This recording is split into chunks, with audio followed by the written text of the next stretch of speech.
Hey everybody, welcome to Impossible Coin, where I have a certificate signed by the Arizona Lord High Master of Podcasting, saying that effective May the 15th, ye olde podcasting is allowed to commence with more than 3 people, so long as every one of them is wearing a beautiful mask. So I'm wearing a beautiful mask. Are you wearing a beautiful mask, Rocky Hardy? No, but I'm also, not subject to the powers of the Lord High Master of Arizona. So, he can eat my farts. Jeez. Okay. Tegan? I mean, if we're really going to do this with a mask on, I can totally do that. I mean, you live the lifestyle that's best for you. I mean, you're a warlord in Ohio. I am Ohio now. You got to hear first, folks. Better fuck off and hide your ostriches. Tegan's coming for you. Somebody who I'm curious to find out how they're faring here in week 187 of the pandemic, Big Sach. Hello, I am wearing a mask. No, I'm kidding. I'm not wearing a mask. I don't know if that bit played. I just covered my mouth. It played. It worked. Okay, good. It landed. Oh, man. Okay. I hope everyone's doing well. I think a reasonable approximation of well is how I'm doing. Yeah, that tracks, yeah. Did we go back in time? Because week 187 is, still year 3. Oh, Yeah, shit. I think the problem is that Arizona doesn't adhere to the same time-space continuum rules as the rest of the newly semi-formed states that were once united. So I think the last time we told the people what was going on, I had taken control of the power plant. I was threatening to nuke the valley if people came for my ostriches. I remember that. Yeah. Mm-hmm. Well, I did. You nuked the power plant? I did. Okay. Yeah, which opened up a fold in the space-time continuum. So now Arizona is out of sync with the rest of Rona land. Okay. I see. Yes, but at least I still have ostriches. I was just going to ask, but do you still have ostriches? So now that we know that that's okay, then it's all fine. The nuking is okay. The ostriches are okay. I mean, it's sometimes to make an omelet, you have to destroy a nuclear power plant. well, that's really tough for you then. Yeah. So, Sach. Yep. There's so much to get to, and I figured that we could start with the gross unpleasantness, so that way we could move into shit which is less terrible. Okay, sure. For the people at home, could you let them know, what general neck of the woods you call home here in the United States? I call home New Jersey, one of the worstly afflicted states by the coronavirus. Oof, so sorry, my man. Didn't, the New Jersey Twitter account threaten to, fight the coronavirus? Yeah, the New Jersey Twitter account is pretty funny. It's been but I don't know. Do I consider state accounts brand accounts? I don't know if I can I don't know. I'm stuck between wondering if being oh, this is a good account, but it's still a brand account. Is it though? I mean, it's the state of New Jersey, but It's at the same time. Yeah, it's a weird vibe. I think I go about a week in between times where I threaten to fight the Steakum account. Yeah. So, dude, all right, I feel like the amount of shit that the 3 of us have been through probably doesn't match the level of shit you've been through, because in addition to living in Jersey, you're also in fucking college, so... Yes. I'm also tutoring students in college as well. Oh, fuck. You got all of it going on, man. So, Yeah. as much as you're comfortable with, walk us through this garbage show. Well, so it still feels so surreal because we came back from spring break and we had a few days of class, and I'll never forget this because it's burned into my memory now. Mm-hmm. We're all talking oh yeah, is school going to be closed because of the coronavirus? Is school going to be closed? Because it was just at that time we weren't entirely sure the severity of it, And I just remember like walking out of class and then hearing a bunch of girls all at the same time like scream at the top of their lungs like for joy. And then I checked my email and it was like, okay, school's canceled for the rest of the week, and then we're gonna figure out how we're gonna do this whole online thing. They gave professors a weekend basically to figure out how to do online. It's definitely fucked. Yeah. I mean, if you're I know there are, at least at my college, there were some professors that did like in classroom experiences over during the school year and then online over summer. So like if you were one of those teachers, you were probably okay. Not great, but okay. It's tough too, you know, like I'm also a TA, you know, and a tutor, so it's like during a normal class, you know, like an intro programming class, like you have a lot of students, like especially we have an intro 1, like our first intro level class, and during the second semester it's a lot of computer science majors, so they tend to have more problems with, you know, just getting things figured out, just whatever, that's no big problem. But when you're not in a classroom environment, you can't just go and help them, you know, like if someone has a problem, they run into a bug with copying the code from whatever the professor was doing, they can just raise their hand. You know, we have like a thing where they put their fist up, then one of us goes and talks to them, otherwise they have a question, they put their hand up. But like we can't do that online. I mean, what am I going to go into like a separate chat room to like fix his bug? You know what I mean? I don't really know if that's like the best idea. And then on top of that, we had to change our whole tutoring because we had a whole drop-in thing, which was this: we basically just sat in a room and we did our work while students would come in. They would work on stuff, ask us questions. It was like very like open. It wasn't like a more one-on-one type thing. So transitioning that to online was like probably the toughest part. We basically just made it like a Teams like group, and just like would sit there, everyone would do their own thing, and like, but students wouldn't come to tutoring nearly as often online as they would in person. It's just like, I feel like a fact of it, you know, and it's harder to help more than one person because only one person can share their screen at a time in Teams. Damn. Other than that, I mean, it's like, you know, TAing is also boring because that now it's just become like listening to like an audio book or like a podcast that you've already listened to and you don't have any interest in hearing again, you know?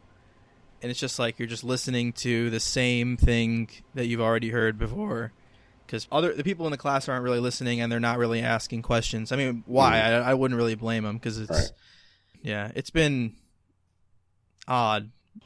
So, okay. And you just recently had finals? Yeah. Please tell us about this experience. Well, so I was lucky enough that I didn't have like a math class or like a biology class or something that had like a final. Like I'm a computer science major, so like and I'm like in my final year, so it's just like I have all like, you know, projects and stuff for my finals.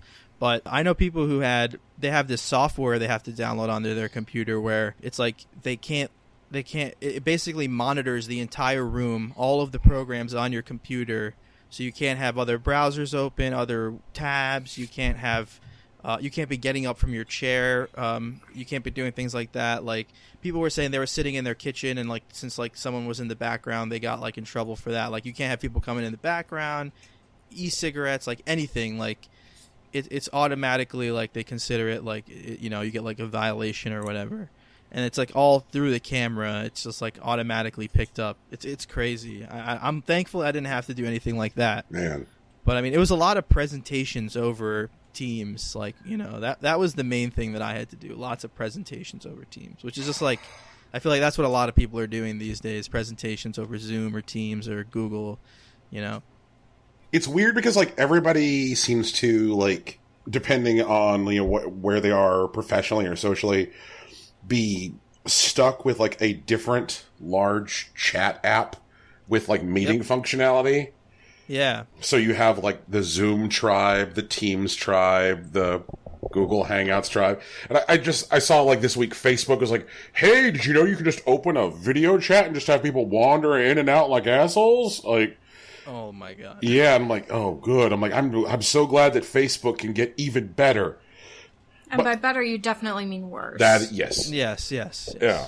Just the idea of like a revolving door video messenger room for Facebook seems bad. Is there an aunt you don't want to talk to? Well, you're going to talk to her now.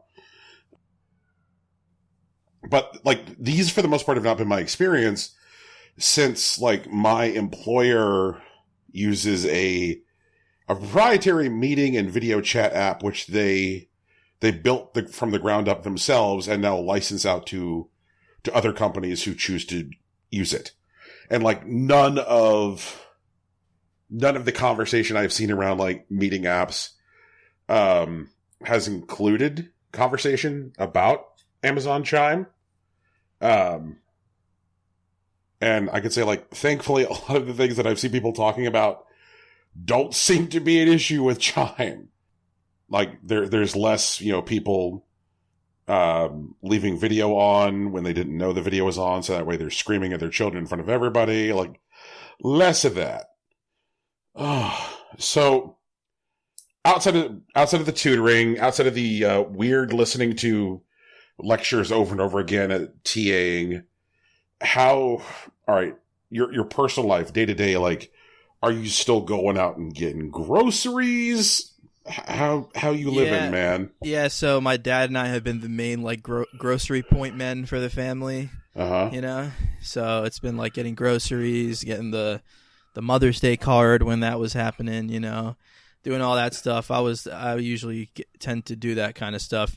I haven't been going out much, though. I mean, maybe for like a walk in the neighborhood. I mean, they recently reopened parks in New Jersey, but I don't know. I don't feel really comfortable going to the park and stuff. Have you seen a privilege of Karens? Have you seen any of them like traveling in packs? I haven't seen any personally, but okay. I have seen I have heard of the phenomenon. Okay. From what I understand, privileges of Karens largely gather in front of Baskin Robbins or in public parks, which is why I was worried. Or apparently in front of Red Lobsters.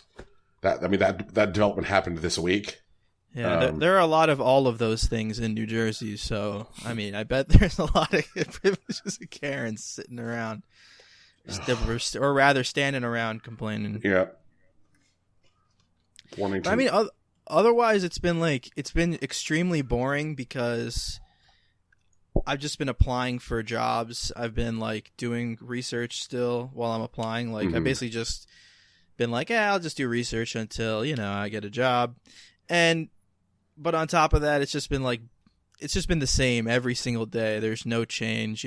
Like I'm still on, like, even though I'm doing research, like infrequently, I'm still on calls with the same people all the time. It's been getting tougher, I'd say. At first it was like, all right, I think I can handle this, but I'm definitely struggling more, I'd say now than I was before. Okay. Yeah, like, I'd say there's a novelty the first week, right? Yeah. You're like, look, it's a snow day with no snow. But then you're like, oh, fuck. It's week 8 and I have a ponytail. It's a whole scene. God. So, I mean, one thing I'll say, and I think this is something that, like, you and I share, Sach, like, there's some similar media consumption that you and I do. It's a damn shame that it took a pandemic to unlock a new golden age for giant bomb content. I'll tell you that. Yeah, I know. Seriously, it's been that has been probably the main thing that keeps me going through the days. Is just keeping that on in the background, either on my TV or on my PC in the background while I do work. Like, it's just always on. It's awesome. Like, also, former Giant Bomb alumnus Dan Reichert is streaming on Twitch all the time until like 3 a.m, which is amazing. That dude I mean, first of all, like, I don't understand how blessed Dan Reichert is. The guy went from working at Giant Bomb to working for WWE, and basically one of the last ones in the door there before Vince McMahon, like, furloughed a bunch of people and shit-canned a bunch of people, and somehow managed to not get either. And so just continues to work and now stream all the goddamn time when he's not working. Like, but yeah, the stuff they've been putting out is just fantastic. Like, same thing with like, Wrestling Observer, like, the pandemic has somehow made, like, Dave Meltzer, like, very angry and loudly leftist. That's nice. Yeah, and I'm so proud of, like, old man Meltzer, like, being like, all right, in addition to having the world's messiest office, I will now, like, shout about income inequality and how there's a significant disparity in how COVID-19 is impacting different races. Like, good. Congrats, Dave Meltzer. Man. That's good shit, yeah. Now that's good shit. It is. It is. And it's fucking weird. It's really fucking weird to, like, have the pandemic, I guess, bring out the best in, like, content producers that you follow. You're like, Jesus, like, you really rose to this. And I'm like, fuck, what am I doing? God. Yeah, like, 150%. Yes, what am I doing is the thing I always say to myself. I mean, even my friends who stream to small, viewer numbers, like 2-3 people, he streams every night. He's putting out content every single day. Like, even during school, during finals and stuff, like, he did less during finals, but, like, he was still putting stuff out, which I, like, found, like, that's something I really appreciate. I mean, even you guys still doing the podcast. I mean, it's once a week, but it's still something. It keeps people going, people appreciate that. They look to it, on my Wednesday, I got to hear my shit, that's what I need. So it's awesome. Yeah. Apparently these people exist. Like, Rocky, Tegan, we sold face masks. It happened. Yeah. Yeah. Wait, Brian. Oh my God. The whole point is that we were supposed to never talk about it again. Look, I'm sorry. Brian, you gotta follow the rules. You gotta follow the rules. We don't talk about it. Look, we talked about it once. Never again. Never again. Never again. Okay. Neither of you guys have to answer to Patrick Rehoboth. Why do you need to answer to Patrick Rehoboth? Why is that guy part of our lives? What the fuck is this, Brian? Who's Patrick Rehoboth? That dipshit that broke into Brian's house 2 weeks ago. What? What? You guys remember... Tegan, you co-signed his behavior.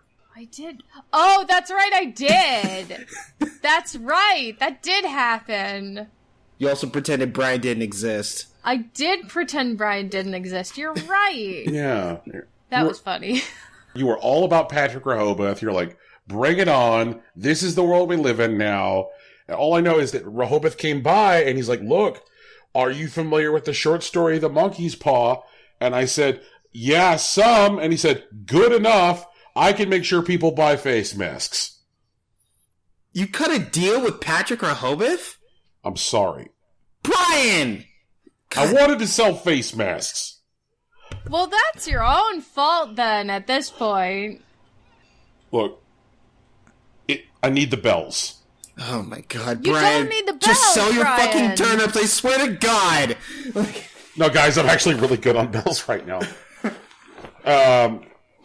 In fact, that is a good transition to Animal Crossing, and we will talk about all Brian, the you're Animal getting Crossing. out of this. I swear to God, what the fuck? We're going to talk about all the Animal Crossing, but first, I'm really feeling my Animal Crossing peen here for a second. So why don't we just go around the horn and talk about how many bells we have in savings? Rocky, how many bells do you have? 7,570,000. Okay. Very respectable. Sach, how many bells do you have in savings? Probably like 29,000 or something. Okay. For sure. Tegan, how many bells do you have? 10,486,000. Okay. Jesus. Okay. That's good. I have 12.2 million bells. Cool. Nice. Oh my You're lord. finally a billionaire, dude. Yeah, congrats. Yep. There we go.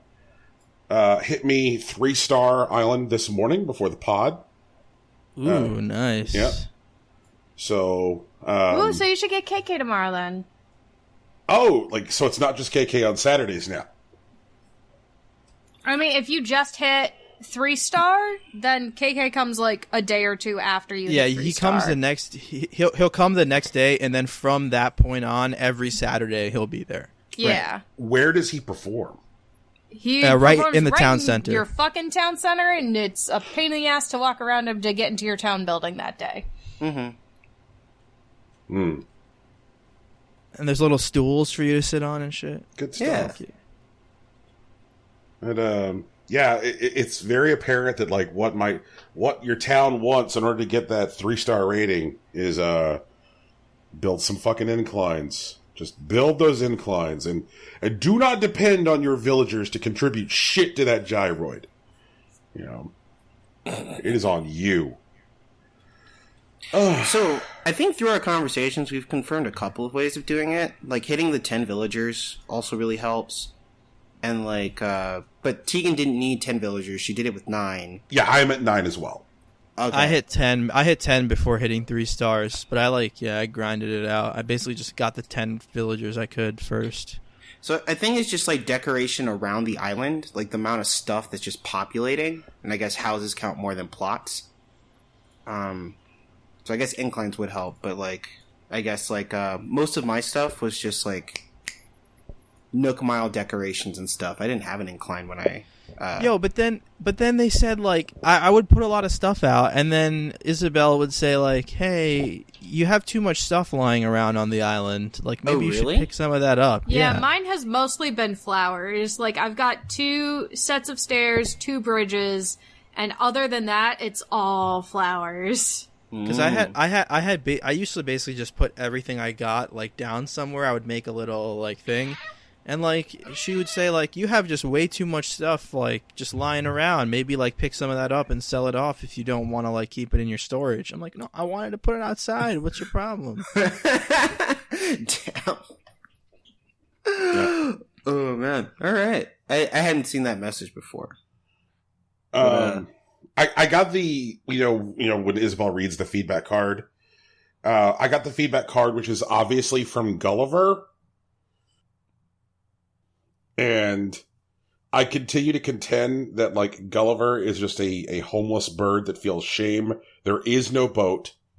He's calling no one. He doesn't want you to know how bad things are. I just want him to fucking be honest with me, so that way I can be like, can we put a fucking gyroid out to build him a house? Like, it's okay, man. I get it. You're not a sailor. Maybe you were once, but not anymore. Homeless fucking bird. He finally sent me something really cool. Mm-hmm. He got me a pyramid. Nice. Whoa. Yep. So... How big is it? It's like 3x3? It is big ass, yes. So I put it on the beach, because I figured that would look cool. And I put out a lifeguard chair, because I thought that'd be cool too. I also moved my store, finally, because I can't have ne'er-do-wells and unknowns anywhere near Raymond. So, store has been moved.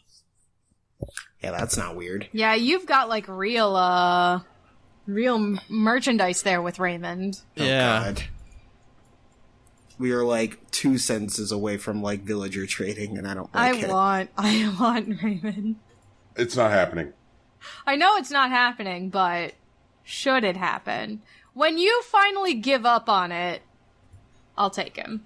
I apparently have 2 high tier villagers. I have Sherb. Well, I don't know if he's still high tier. I think he dropped to the 2nd highest tier. Sherb and Meringue. Oh, you do? Yeah. Dang. I was like, oh, she mad cool. She got like a little like strawberry for a horn. Like, moved to my island. Yeah, she's a little strawberry shortcake. Yeah. Because she's a pastry chef. Right. See, Tegan, you didn't know me when, like, New Leaf dropped. Like, I didn't. Yes, and, like, the thing that it took to get me to stop playing New Leaf was a fucking burglary. So, you can wait all you want. That's okay. That dude is just going to break into your house again. Your Switch is going to be gone. It'll be fine. Damn, Tegan! It's like that? Knocking on wood. Jesus, God. I know, Nico. If you were in Animal Crossing, I would fight everybody to get you. I would. I promise. He's upset that I'm talking about Raymond. He's upset.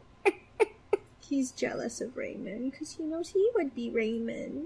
I'm a little good boy. I'm working really hard to get my friendship level up with Raymond. Because I want to get the framed portrait. Mm-hmm. I've gotten. And then you're going to display it in your house? Wait, Yep, framed and I'd be like, portrait?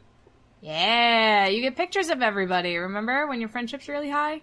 Wait, really? Yeah, you guys This know is my this. first. This is my first Animal Crossing. Oh, yeah, Oh! if your friendship with a villager is really high, they'll give you a picture of themselves. Yeah. Oh, cool. Yeah, this is not the poster that you can buy after you have gone to Photo Island. This is different. To Creepy Man's Island, to that sus-ass boy Harv's Island. Yes.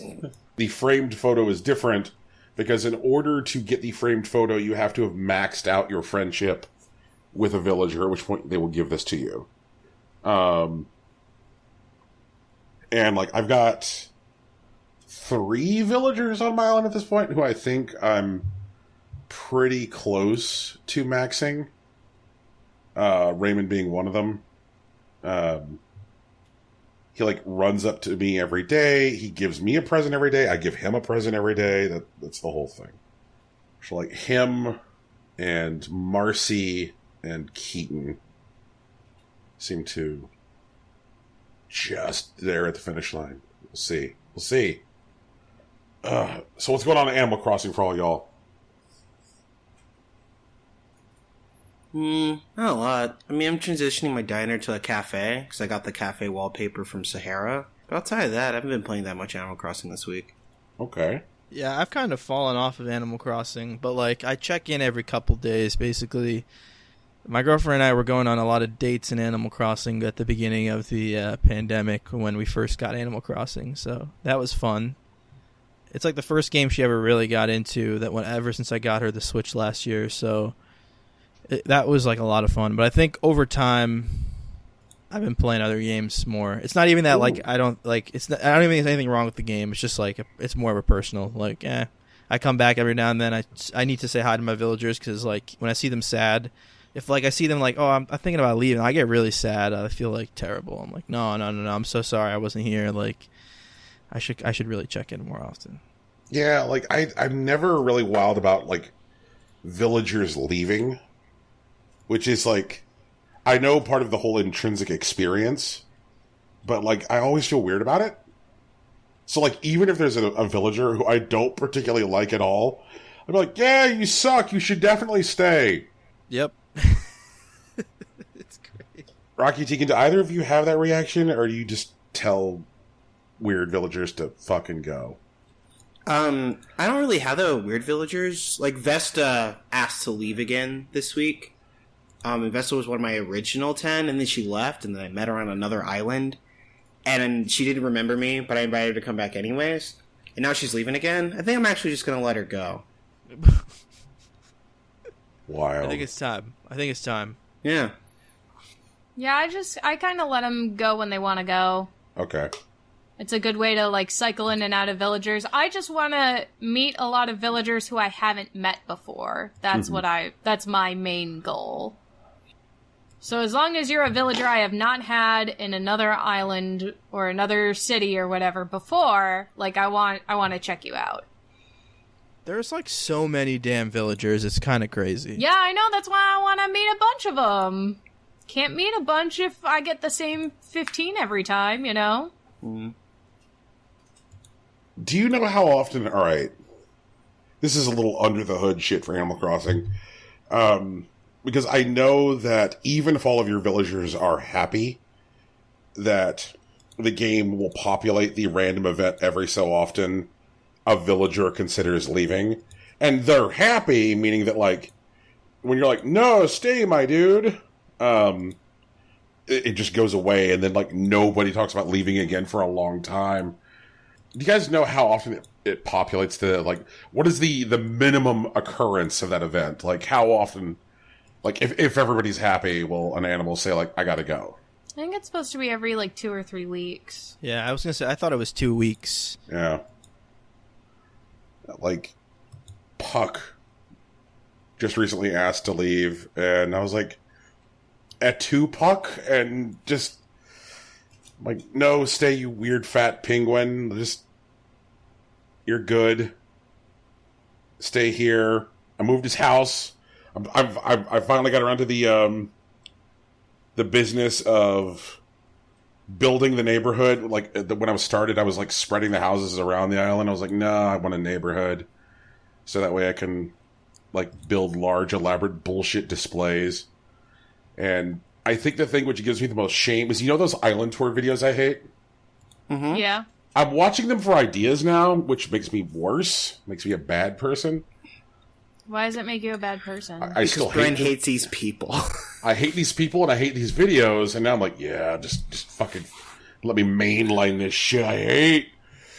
Oh yeah, that sounds like a really good idea. I should make some custom pathing. I mean, I don't get the problem with custom pathing.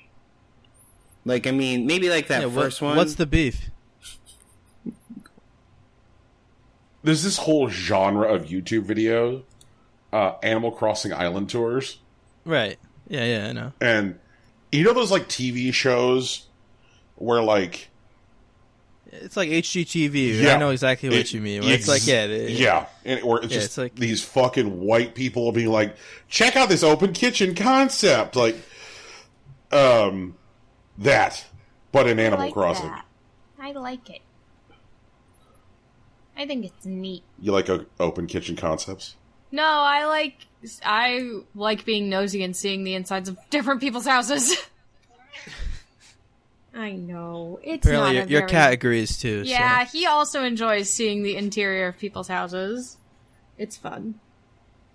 It's nice seeing how people put stuff together, I think. I don't know. I'm not like super great at it, so I do appreciate like getting different ideas that I can kind of mix and match, and then if I start putting stuff somewhere that like, or if there's like one piece of furniture that I really want to highlight, it's nice seeing how other people have highlighted that same furniture, so that I'm not just like fucking up my place,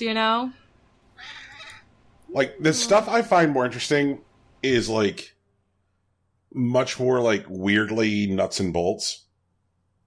Like, I found out, because people have done some experiments, that the decoration value of an item when you place it on the island is tied to the dollar value of the item, its purchase price, and its sale price. Like, then those create like a score for the item. And so, like, the way it evaluates Nook Mile items is it weighs them heavier than Bell items.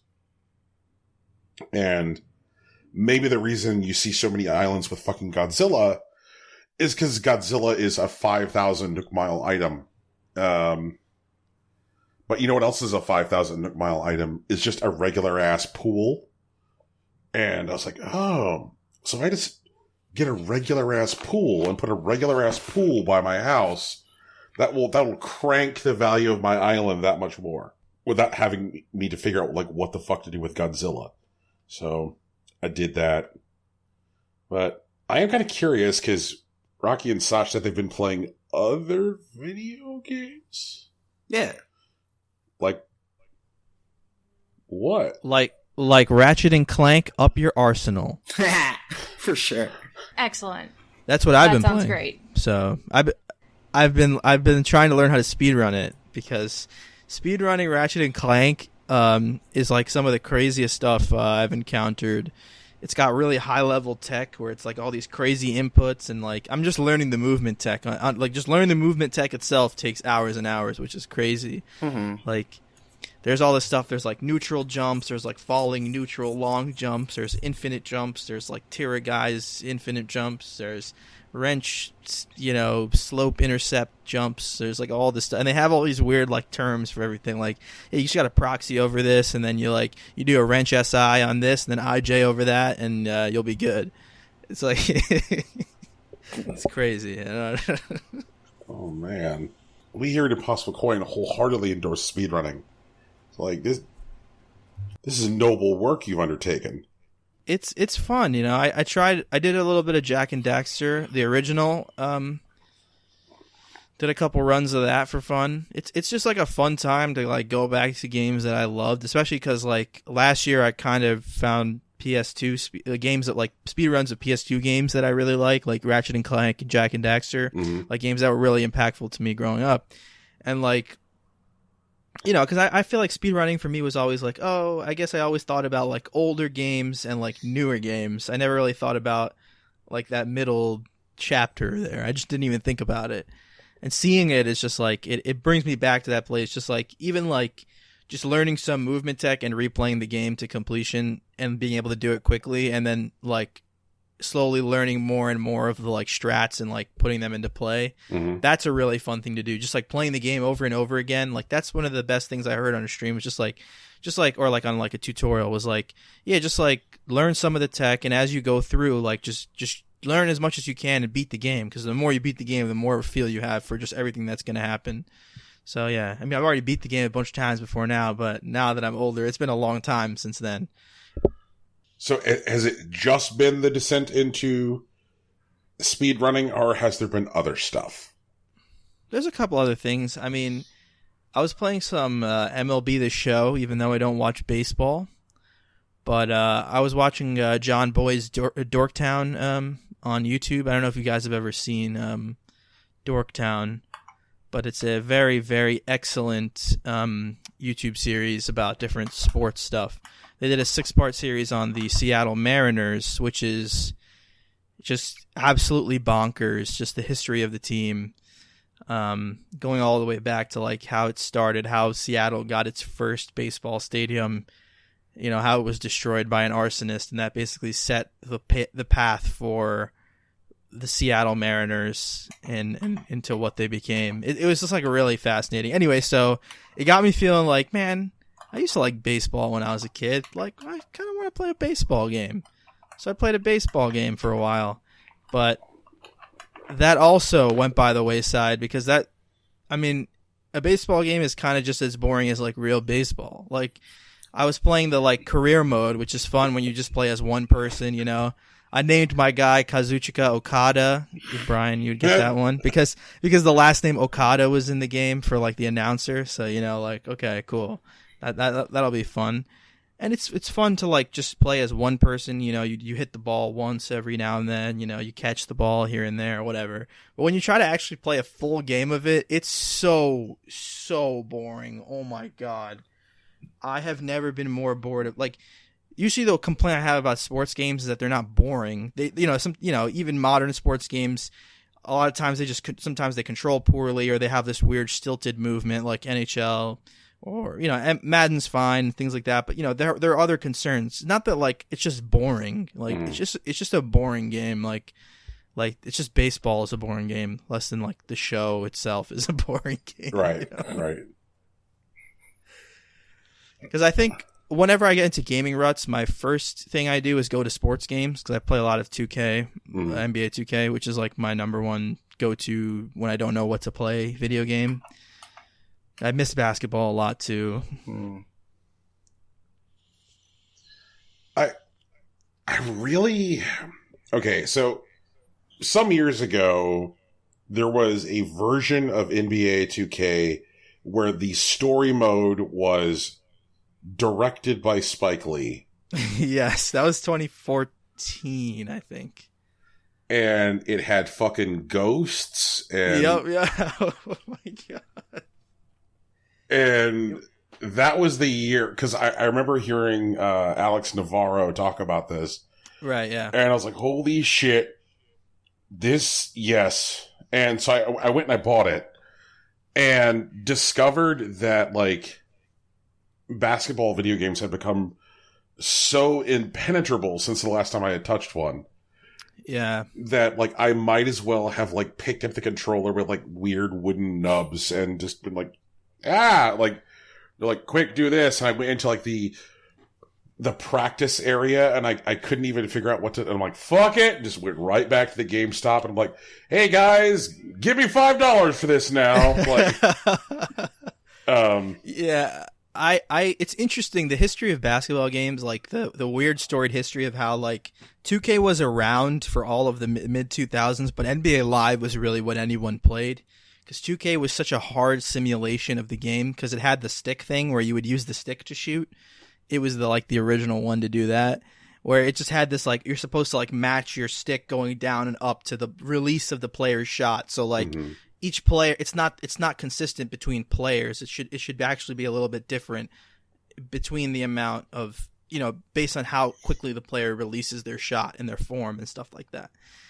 And and NBA Live was really, it was quote unquote simulation, but it was way more arcadey. There was like power ups and stuff. Like people would be like, he's a master dunker, so you can press R1 and circle to like do a super dunk. It's not like he would be on fire or anything, but it would just be like a guaranteed 2 points, which is not something that you would want in like a real simulation type game. But then after the whole NBA Elite 11 fiasco, I think around that time, 2K11 was really one of the ones that took off. And then I think it was 2K12, they actually added the Michael Jordan. They got the Michael Jordan license, which for years and years was not in games.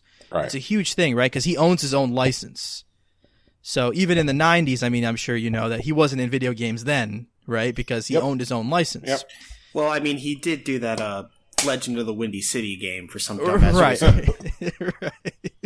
But, you would put like player 99 or whatever and you would get his stats, or you know what I'm talking about, right? Mm-hmm. They would have that, right? But so they finally got the license for him because he wasn't in a lot of he was in NBA Street, but he wasn't in, I don't think he was in any of the NBA Live games. He was not. Yeah, so it was cool to have that. And they had this whole mode where it was like play through Jordan's career, and it's like you have to try to do what he did in that game. Score 63 points against the Boston Celtics at least, and at least make it to overtime, stuff like that. I think that was the year it really took off because I remember around that time it was just everyone was just playing 2K online. I was in high school, but that was just like 2K12. That was like everyone in my high school was just all playing 2K online. Everyone was just talking about 2K all the time. I think that was like the real turning point for that. But I do agree though that 2K is much more impenetrable than early NBA Live as a general concept, Right.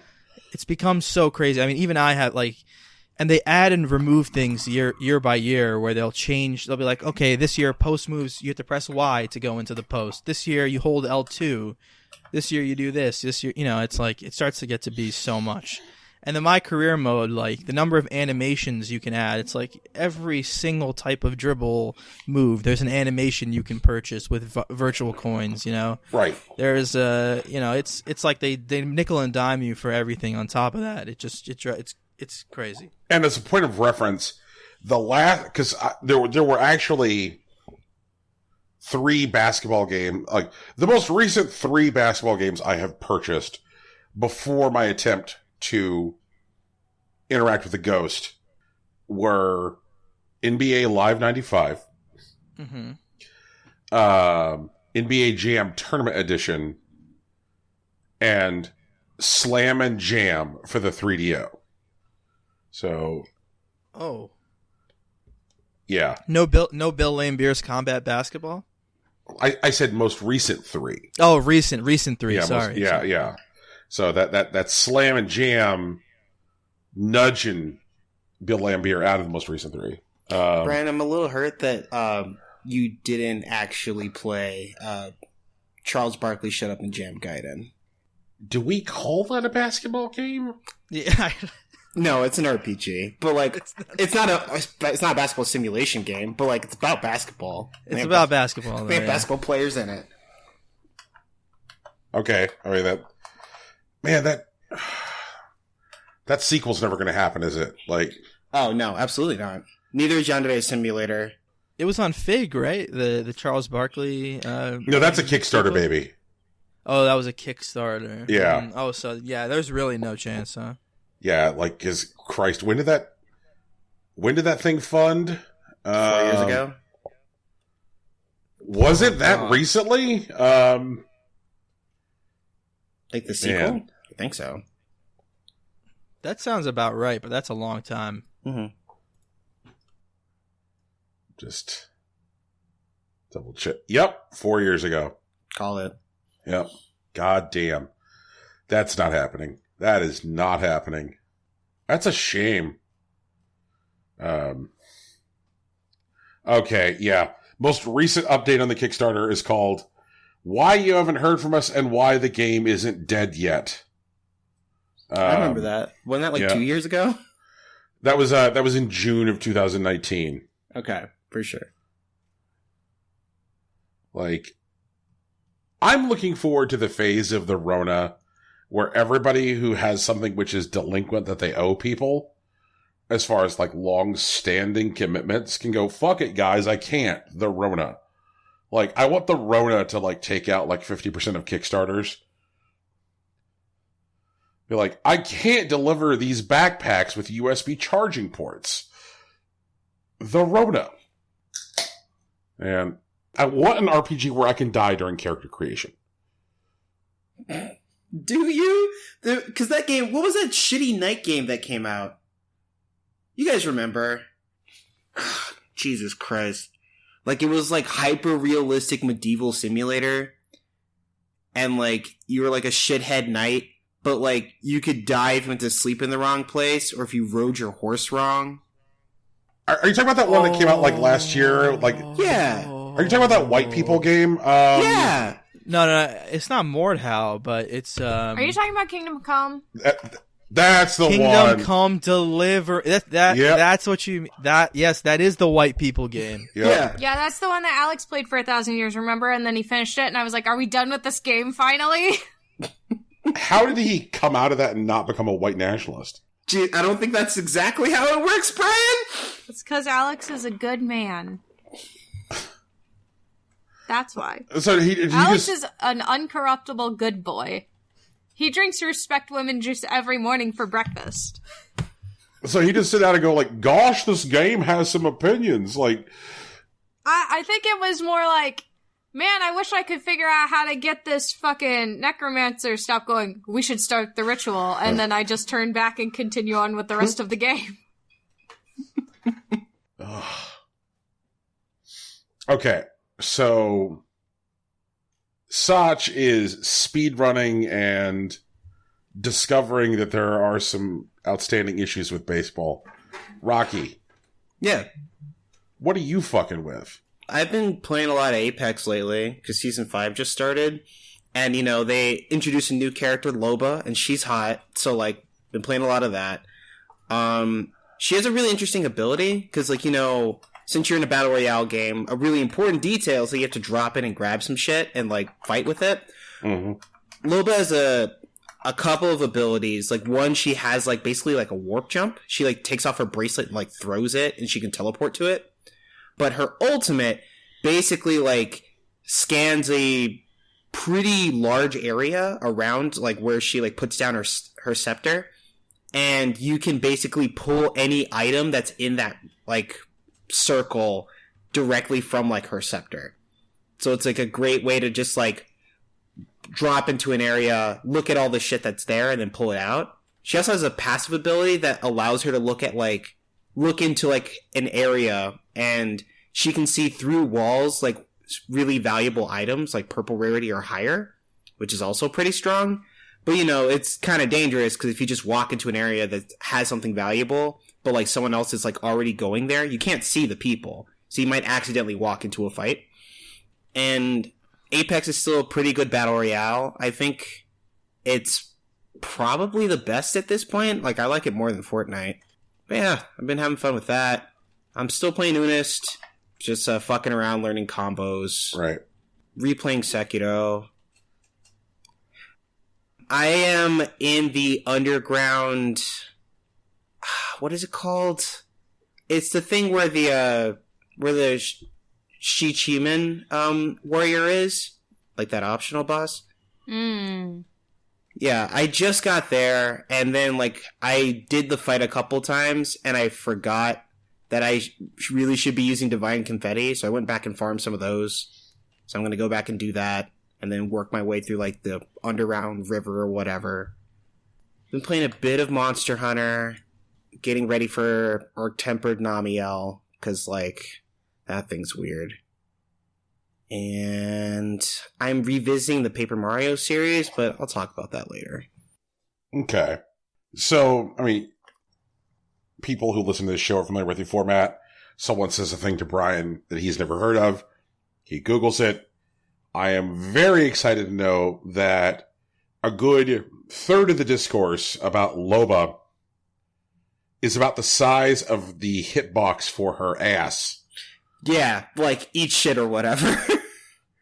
Like, you should look at her hips. She's thick, bro.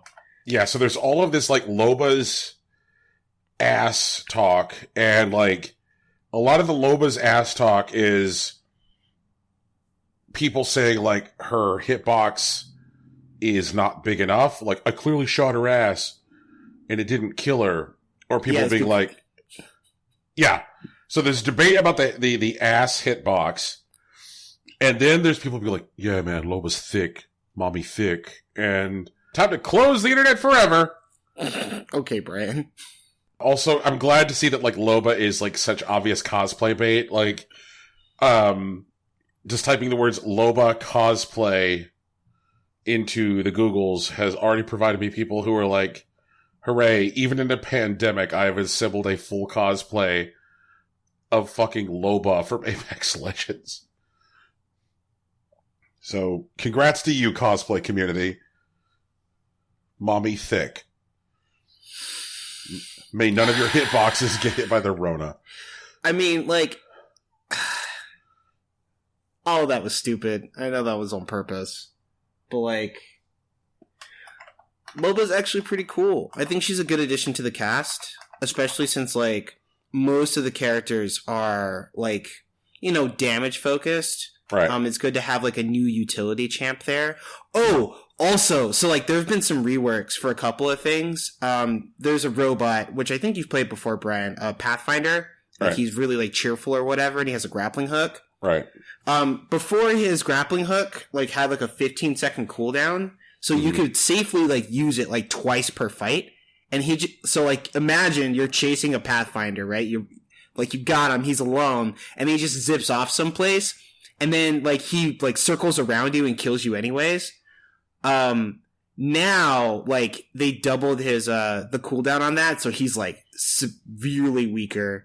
But there's another guy, which I don't think you played with, named Mirage. Like, he's fast talking, he's, like, he thinks he's really charismatic, but he's just like a dipshit.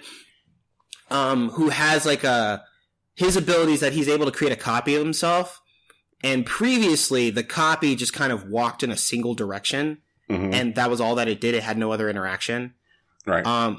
But now you can like take control of the decoy, so it like mirrors all of your movements, and it'll do so for about a minute. So like you could like create the copy, take control of it, run in a direction, and then there'll just be a copy of you running the same distance in a completely different direction. Or, like, even in a compound, you can, like, walk parallel to it, so it looks like it's running around buildings. Or, like, it'll pull out its gun and do stuff like that. The only thing that it doesn't copy is, like, your healing animation, so, like, shields and, like, syringes. And, like, its ultimate, which, like, summons, like, a bunch of them, instead of just standing in one place, they just scatter, which is, like, incredibly effective when trying to disguise where you're actually going. And I think one of the most, like, potent buffs for him is that when you pick up a teammate, he cloaks himself, and he cloaks the person that you're picking up. It's actually a very common thing in the middle of a firefight where people will try to pick someone up and then just get shot anyways. But, like, unless they see you running over to do it, like, that doesn't happen with Mirage anymore. So, like, he's going to be really big this season, which I'm kind of interested in. Yeah. Is Apex still primarily focused on the trios experience for their players? Not exactly. There are trios and doubles. There's a ranked experience, but most people tend to default to trios. Okay. But, like, there's ranked for both, and, like, solos aren't a thing. So even playing by yourself, you tend to go for doubles. I mean triples. Sorry. Right. So like because what happens is that like when you're playing by yourself, you just queue, and like the default queue is trios. So yeah. Okay. Okay. Wait, real quick. I wanted to mention. Well, it's maybe not going to be quick, but I wanted to mention Persona 5 Royale because I played through a lot of it. Hell yeah! But I did not beat it. Okay. Because I got to the new content, and after like 150 something hours, I just couldn't. I had to step away for a little bit. Well, yeah, Oh my man. God. Like, it's a 300-hour game or whatever. Like, that is what you paid for. Yeah, I thought that's what you wanted. Like they weren't joking. Okay, so like you got to the new content, so I'm assuming that means you got to the third semester? Yeah, I got to the third semester, and I actually started the palace infiltration. So like I know who the palace guy is. I know like kind of like the main plot. I got to like the reveal about the new character without being vague, you know. I got to all that point, but then I think around that part, I really just felt. I mean, I don't know. I think because the end of the game, I like had so little to do. I was just kind of just pressing X so much, and then like going through the dungeons, you know. Okay. The last like couple weeks, you know, because I was level 5 and I had like all the confidants, so it's just like, all right, what do I even do right now, you know, like.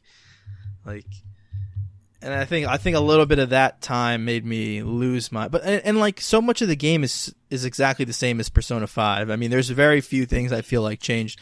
I haven't played it in Persona 5 in a while, so you can correct me on that. But like, there's some small things here and there, but it's not like huge differences. No, it's largely the same game. There's a couple of things that are different. Most of the things that are different that I've heard so far have been like really frustrating, like the dart game. Because I mean, like, I guess it's a fun diversion to do. But, like, to, I guess, get it cleared effectively, like, there is, like, no room for error. And, like, the Dart game uses motion controls, and they're not precise. Yeah, it's terrible. I mean, yeah, it's like, yeah, you have to set it up. In order to get anything out of the Dart game, you have to set it up so that your partner will win on the 5th shot, and you have to say the right dialogue choice. Right. And that will get them the proper boost for the whatever the thing the Dart game gives you, the baton pass. Yeah. But it's like stuff like that is like, yeah, right, whatever, man. Yeah. There's also like the jazz club, which I don't really know the point of the jazz club, to be honest. But like, I mean, I finally beat Persona 5's main story, which is something I didn't do when I played it the first time. I got to the Nijima Palace. Okay. And I was really annoyed by the fact that it was so obvious that Goro was a narc, and like they were just going along with everything he was doing. And it was just like so obvious he was a narc. I'm like, how do you guys just playing along with this? But now that I finally actually played through the end of the story, I know that they knew that the whole time too. Right. Sorry if that's like spoilers or whatever. It's like a 3-year-old game or whatever. But like, you know, it's like that I was like, okay, I guess I was a little overreacting to how like, but it was just driving me nuts. I also just hate Goro. Really? How do you hate Best Girl? What's wrong with you? Goro? Oh my god. Yeah, Goro Akechi's Best Girl. Like, don't at me. Goro Akechi is pure. He's never done anything wrong in his entire life. Goro Akechi did nothing wrong. Nothing wrong. Goro Akechi is the real hero of the game. Oh, Jesus Christ. Oh, man. What did you name your main character? I want to know. I named him, oh my god. Oh, I named him Shah Rukh Khan Jr. Okay. Okay. That's not so bad. What about y'all? I named him Akira. I named him Fuckboy McNasty. Oh man, I missed it. I used to name on N64 and on Game Boy. I used to name all my characters fuck ass. It was so good. It's just like normally I name them whatever the like actual character name is because like I want to be very serious about it. But it's just really funny seeing all these girls come up. Oh, Fuckboy-kun. How are you today, Fuckboy Senpai? I'm like, oh Jesus, what did I do? I've made a mistake. So, like, we won't play for a couple days, and I'll pop it back in and be like, oh, I'm a fucking monster. Okay. This kind of makes me want to actually finish Persona 5, start a new file, and call it Joe Biden. Don't start a new file, Brian. It's 200 hours. Yeah, don't start a new file, but do play it again. Yeah, I'm literally like 150 plus hours, and like more than that. I'm probably 60 or 70 hours, and like, you know, basically just got into the new content, which is another 15 to 20 Jesus plus Christ. hours. I'm not buying this. I can't wait to get to the new content. I'm so excited. I already know like kind of what's going on, because I was like, I am impatient and I want to know so that I can make TikToks for Kasumi, let's be real. And now I'm like, there's so many things I want to do and I literally can't do any of them because they're all spoilers. Oh no. Oh well, it'll be fine. I'll get there and then I'll just start posting them all and it'll be fine. Man. I feel like the single largest argument for finishing a Persona game is having finished a previous Persona game. I'm sorry, the single biggest argument for not finishing a Persona game is having finished a previous Persona game, because, like, Persona 4 was a lot. Yeah. It was a lot. I needed an iced tea. I needed to lay down a few times, like, it's a lot. Like, I really love Persona 5. I think its payoff is, I feel like its payoff is actually worth it. It just takes forever to get there. It's like watching One Piece. Like, everyone that's watching One Piece is having a fucking amazing time, but they're also already 900 episodes in. They don't regret the 900 episodes they've watched. It's just that, you gotta get 900 episodes to feel what they're feeling. That's just... Oh, sure. Yeah. And, I will always be happy to have played Persona 4. It was a good time. But what if somebody who had watched 900 episodes of One Piece was told, look, there's a whole new One Piece. It's also 900 episodes. They'd probably still do it. Are you talking about Naruto? Are you talking about Naruto right now? Brian, I'm telling you, they'd probably still do it because they're true believers. That's the thing, man. Can I talk, I can talk about, actual Persona 5 spoilers at this point, right? Yes. Okay, fine. Because, the original thing was that, there was a character that had a different voice actor at the beginning of the game. And when you get to, the end of Persona 5, you realize that was a misdirect. It wasn't just a new voice actor. They just straight up replaced this character, and he's actually the big bad. And, the main character's persona doesn't evolve like the other ones do, when their confidants are finished, until, the last scene of the game. When it turns into God. Yeah. Well, no, it turns into Senaniel, and then, you end up fighting, God, and you kill God by shooting him in the head with your persona. And it's amazing. It's fucking lit. It was incredible. I mean, it was 180 hours to get there, but it was fucking dope. My heart was pounding so hard during that whole boss battle. The payoff, it wasn't even. It really wasn't. Worth. It wasn't that hard either. But it was just so. It was just so worth. There was so many... wanting to see it end. Just waiting for that moment, and then you get it. The catharsis is just so It's so much because exactly like you said. When he shoots him through the head with that pistol. Yeah. You're just oh yes. You're I love video games. Wait, hold on. Okay, Sach, since you recently played through, you'll probably be able to tell me. Do you know the name of the guy who was part of the national diet? The guy who was the big bad of the ship dungeon? Shido. Something Shido. I can't remember his first name. Shido. Okay, I thought it was Shino, but Shido. That boss fight was incredible because they've been building up for the whole game. I think one of the best things that Persona 5 does is that they really get you to hate their villains. And Shido's a piece of shit throughout the entire game. And it's just I can't wait to fuck up this dude. And then you're you found his palace? Let's fucking go. And it's this huge 3-part boss fight when you fight this thing, and it's just beautiful. It's the fucking best. It's just... And that music, bro. Rivers in the Desert. Dude, when that Rivers in the kicks fucking in. desert. Oh my god. Oh, I'm getting chills just thinking about it right now. Yeah. I love that. Yeah. So the payoff is definitely there. I agree. Mm-hmm. Shido. Fucking Shido, that piece of shit. I'm glad he died in a fire. Motherfucker. God damn Jesus. It. Okay, so I started playing another video game this week and completely failed to do what I wanted to do. Okay. Which was to start Final Fantasy VII Remake. Sure. It's so good. It. And Brian, just return it, dude. You're not going to play it. It's fine. No, well, you Just see, chalk it here's up here's the thing, because the game I started playing is a game that you might have said that about 2 months ago. Okay. I started playing Star Wars Jedi Fallen Order. Oh. Okay. I was replaying that too. I completely forgot. Right. Where are you at? Well, I just started. Okay. So I'm like fucking around. Like I finished the first mission, which I think is the get to know how this shit works mission, where you're like running around with the like very alien looking dude through like the shipyard, and like that for that first mission, the game feels like Uncharted,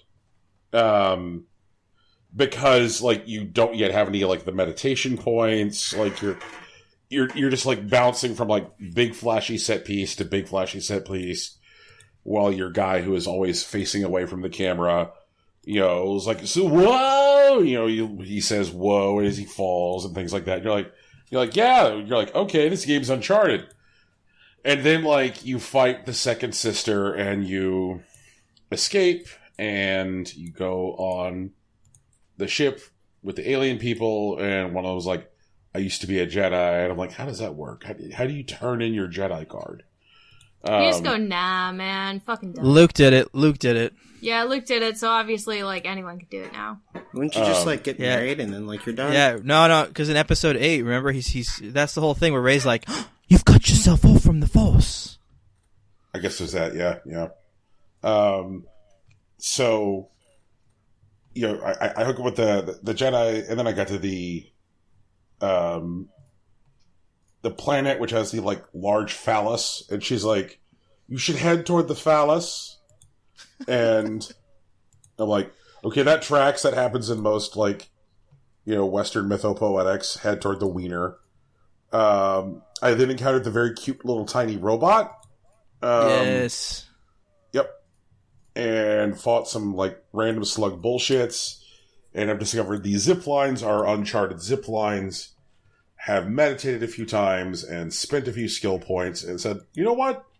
So far, so good. So, I'd say like 3 hours in, I don't hate this video game, but we'll see.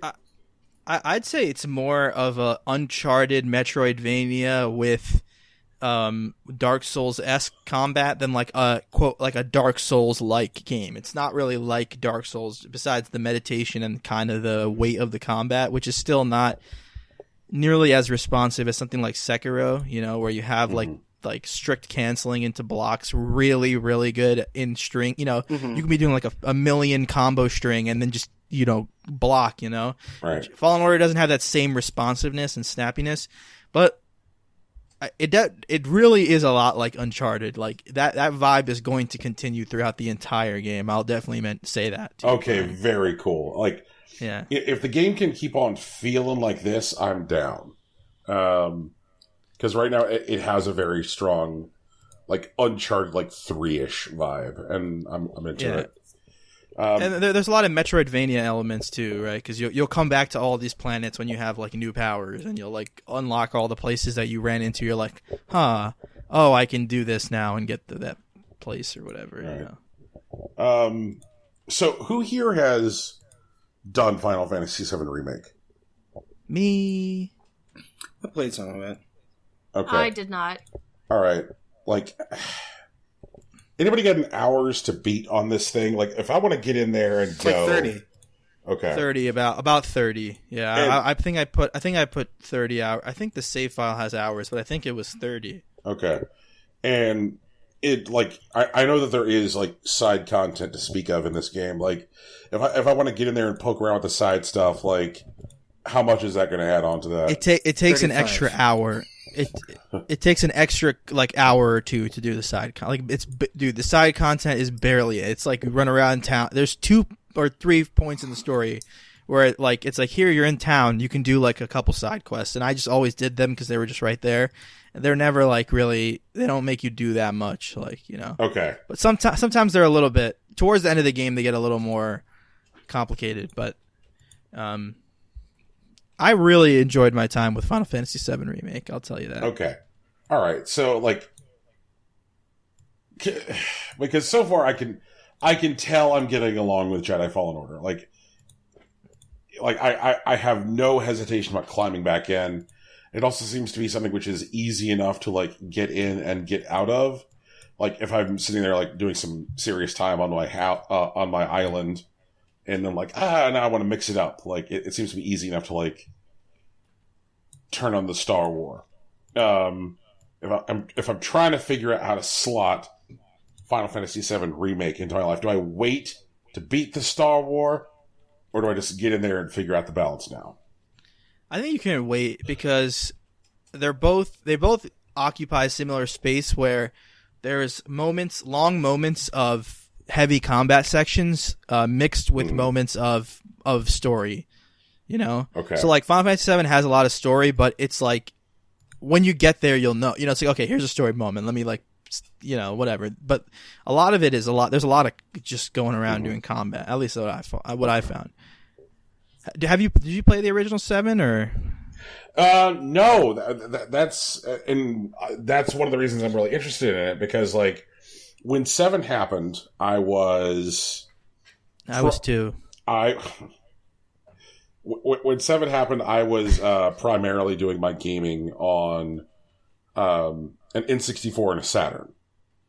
I had a PlayStation, but at that point, like, I hadn't played Final Fantasy VI, so like I was not one of those guys, and so like there was like a dorm room where I would go to play video games with other people and be like, "Hey guys, I'm here for GoldenEye," and like there were these guys who were playing through Final Fantasy VII, and they were always like way into it, and I was like, "Well, that seems to be a lifestyle," and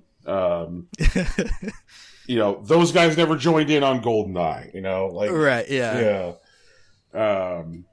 So, and to now hear that like Final Fantasy VII Remake makes some like very deliberate narrative choices about like the relationship that remakes have with their originals is like, yeah, it's one of the most fascinating things. I've never played the original Final Fantasy VII either. My introduction to the Final Fantasy series is Kingdom Hearts. Like, I know about the characters Cloud and Sephiroth because of Kingdom Hearts. I looked them up online because I was like, whoa, those guys are so cool. They're so cool, man. I was a little kid, so I was like, yeah, man, he's got like a big-ass sword, you know?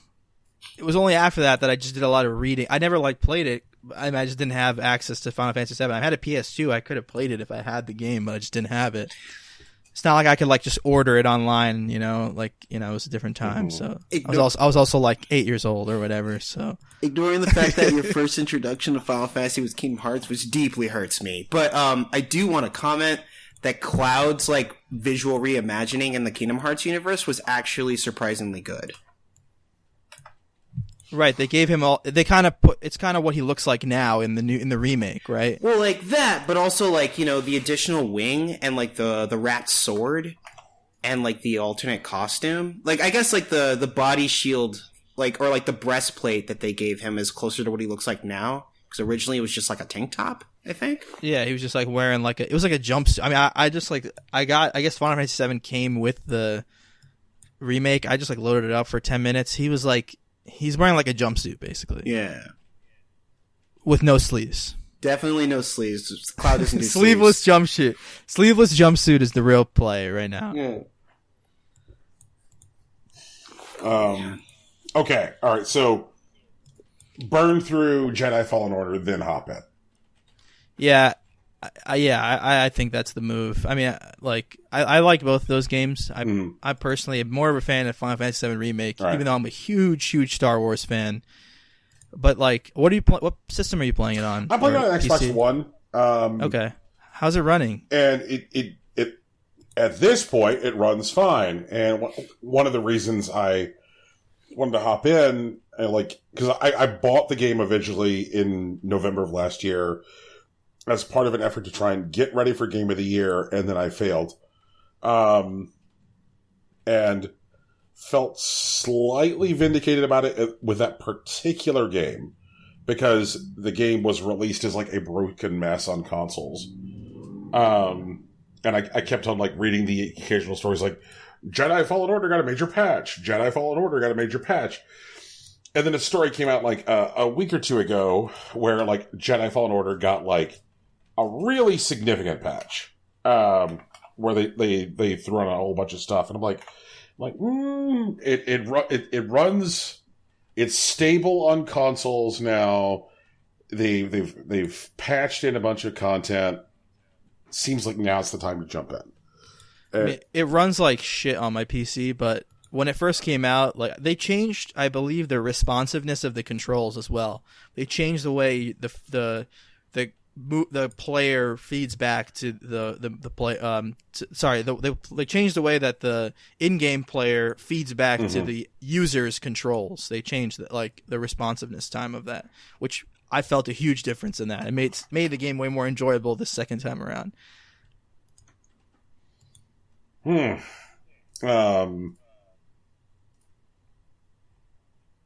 Wow.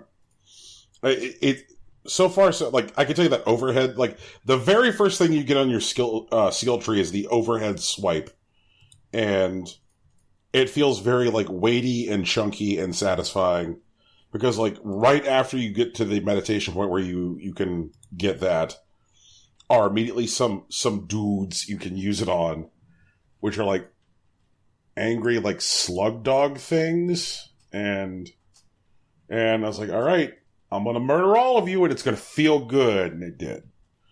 Now, Tegan, you were iffier on it, right? On what? On the Jedi, the Fallen Order. Yeah, it just wasn't what we wanted. That's all. We thought it was going to be more like open world explory, less what it is.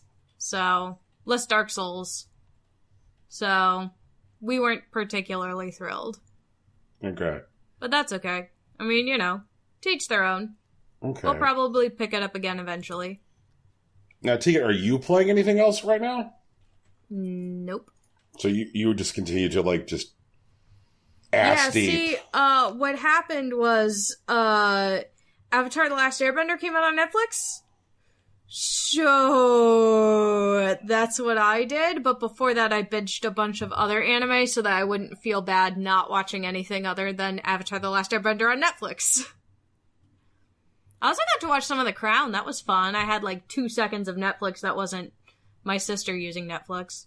But other than that, it's still been like some Persona, like on and off Persona 5 Royale and lots of Animal Crossing. Have you watched The Crown before? No. So you're new to The Crown?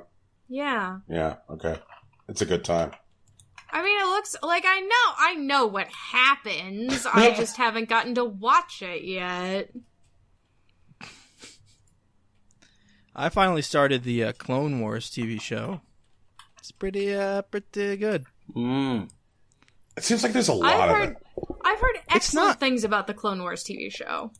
It's not like the best thing I've ever seen. Like the way people talk about it as if it's like the best Star Wars media like ever created. Like I pump your brakes on that, buddy, because I definitely wouldn't agree. But like I like it. It's just like there are some things about it that it is like a TV show. So like there are just some line reads where it's like what.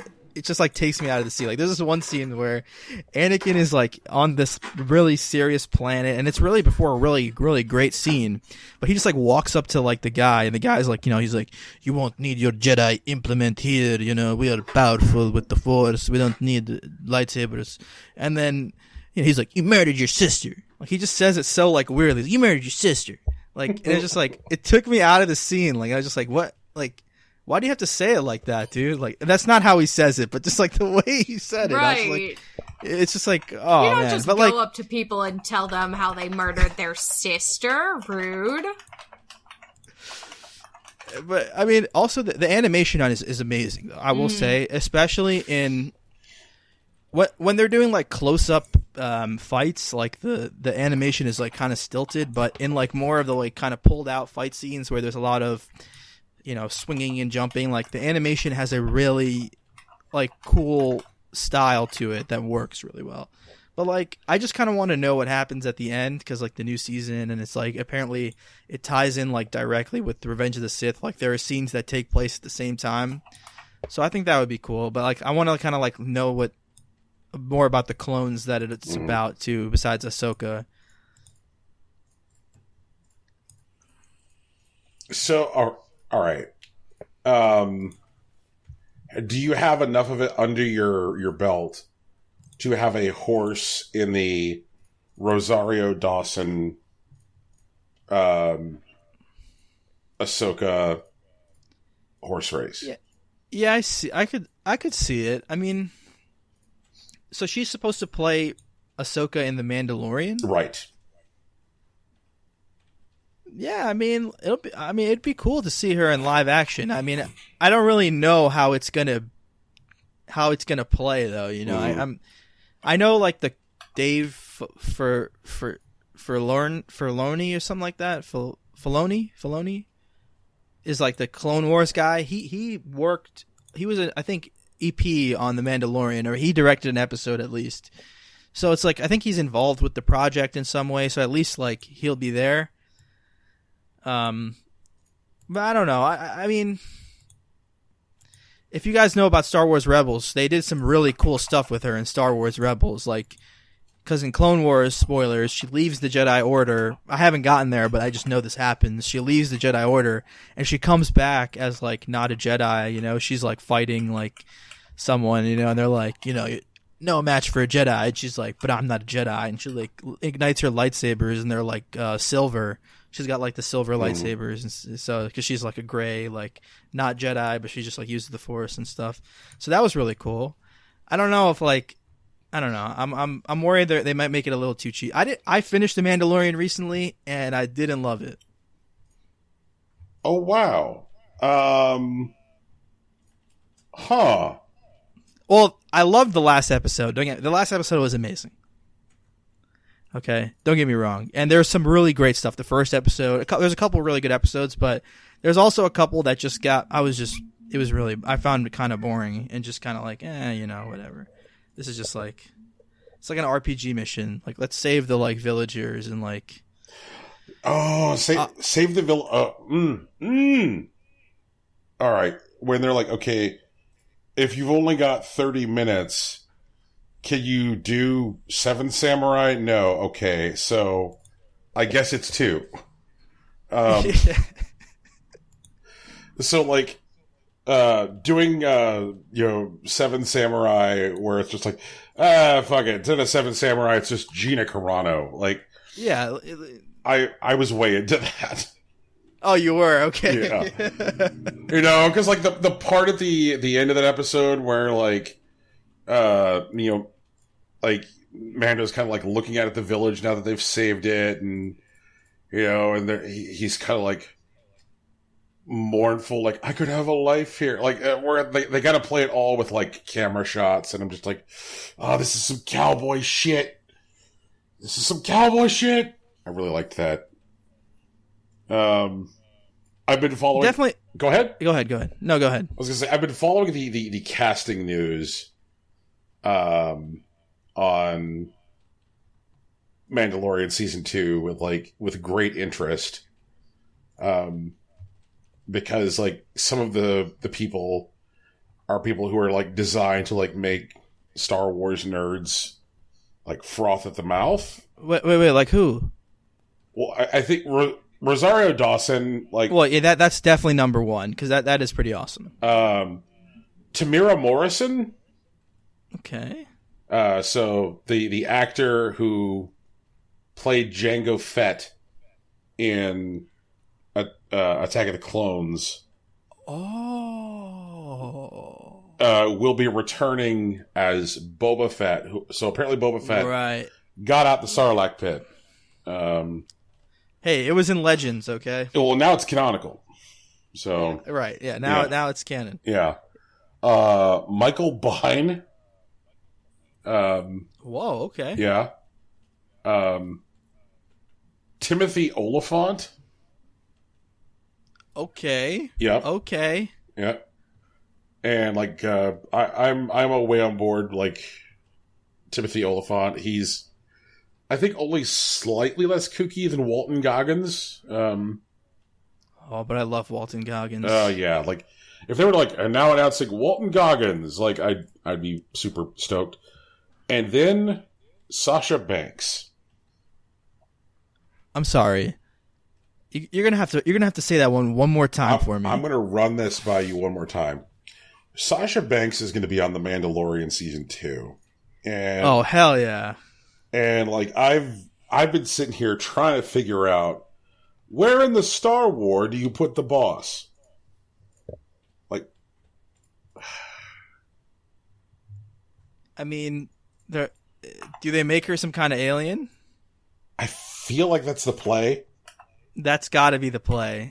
I mean, the most like, I guess like the most obvious would be like a Twi'lek or whatever. That I was thinking that too, and I'm like, if I say they're going to cast Sasha Banks as a Twi'lek, does that make me seem thirsty?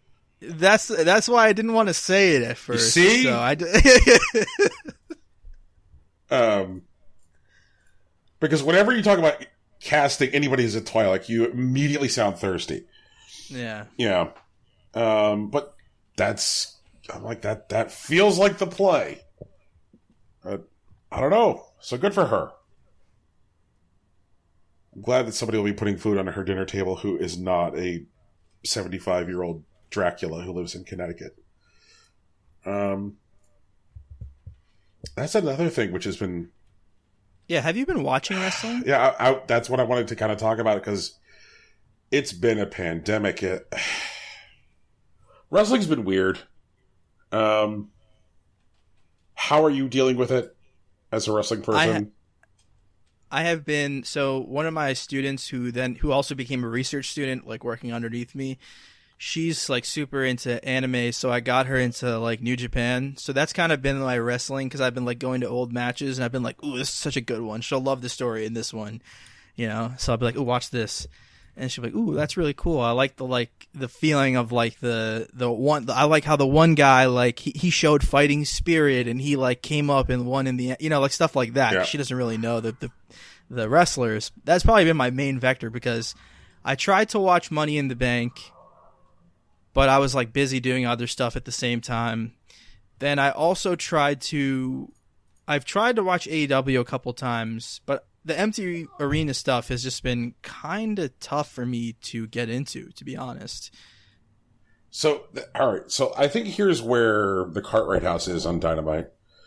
At this point on Dynamite, like, so for the most recent 2 episodes, there's something which pretty closely approximates crowd noise. Because in addition to, you know, the wrestlers lining either side of the ring cheering, there's something which they're trying to avoid showing on camera, which is there are two sections in Daly's Place which appear to have about 20 people in them each, sitting socially distant, and they have mic'd the shit out of these people. Yeah, and it's like, okay, so if you heavily over mic them, can 40 people or so produce enough crowd noise? Answer seems to be yes.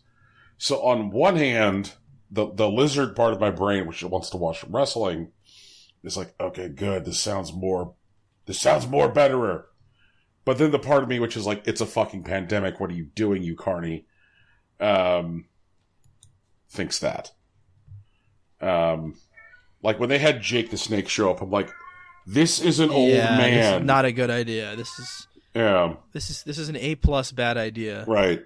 When they had Tully Blanchard show up, I was like, that's an A+ bad idea. Like, there are people who need not be there. Like, I am glad there are performers who are taking a stand. I guess at both companies who are just like, nope, not gonna do it. Yeah, no, yeah.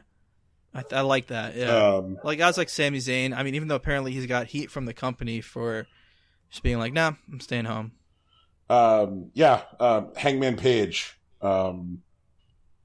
is not performing, and I guess to AEW's credit, they didn't like strip him of his title for not performing, which WWE did with Sami Zayn. Which is interesting because, like, with AEW, it means less. Like, their contracts don't have, like, weird clauses which are tied to, you know, pay-per-view appearances and titles held. Which Wait, they have a thing in their contracts for how many titles held? Yeah, WWE, like, uses all these, like, old things which are, like, obviously outmoded in their contract, like... But it's... Yeah, exactly. It's fake. Right. Why should you tie someone's bonus structure to how many belts they've held when you control how many belts they will hold? Yeah. Just because it's not a good idea doesn't mean it's not an idea that isn't used. You know, shout outs to Vince. But yeah, it's been weird. Like, so like I definitely can't get all the way into AEW. It feels weird. I watched some AAA. AAA appears to be, of anybody who's actually running, the most responsible. Like, in between every match, they send out, like, the guy in the full-on fucking spacesuit. To clean the ring? Yep. Oh, that's great. Yeah. And the two announcers are not even seated at the same table. The two announcers have about 20 feet in between them. And so, like, yeah, so it's been between 5 and 10 minutes between each match.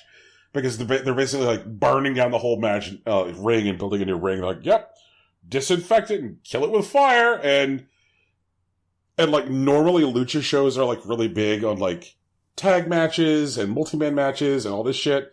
Yeah, it's like, you're watching a lucha show, you're going to see, like, 5 guys in the ring. But AAA has been like, hey, during the pandemic, we probably present to you lots of one-on-one matches. And that's been weird because, like, that's a roster you don't normally get to see much of that with. But, like, hey, if I get to see Nino Hamburguesa versus Pentagon Jr., I'm here for it. Like, but yeah, it's been weird. It's definitely been weird. Like, watching old stuff is better. I've been trying to buy wrestling t-shirts when I can, you know, to try and support these people because holy shit.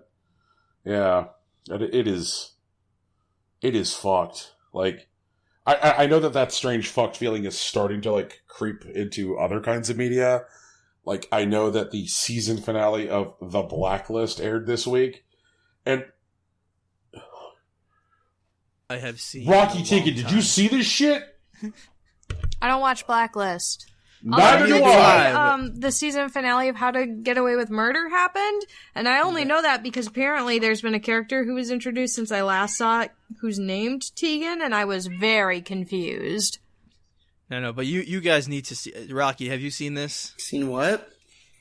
Oh Lord, it's so they couldn't. I mean, Brian, if you want to say it, but if they couldn't do the final episode of The Blacklist because of the Rona, so they used like it looks like they used the Telltale engine to make basically a CGI stand-in for the scenes that weren't filmed, and they intercut it with live action scenes. Well, that sounds terrible. It definitely looks like Clementine will remember the Rona. Like, yeah, it's. I fell out my fucking chair. My favorite Blacklist Twitter post was someone posted the trailer for it and was like, yes, but is this actual gameplay? Oh, no.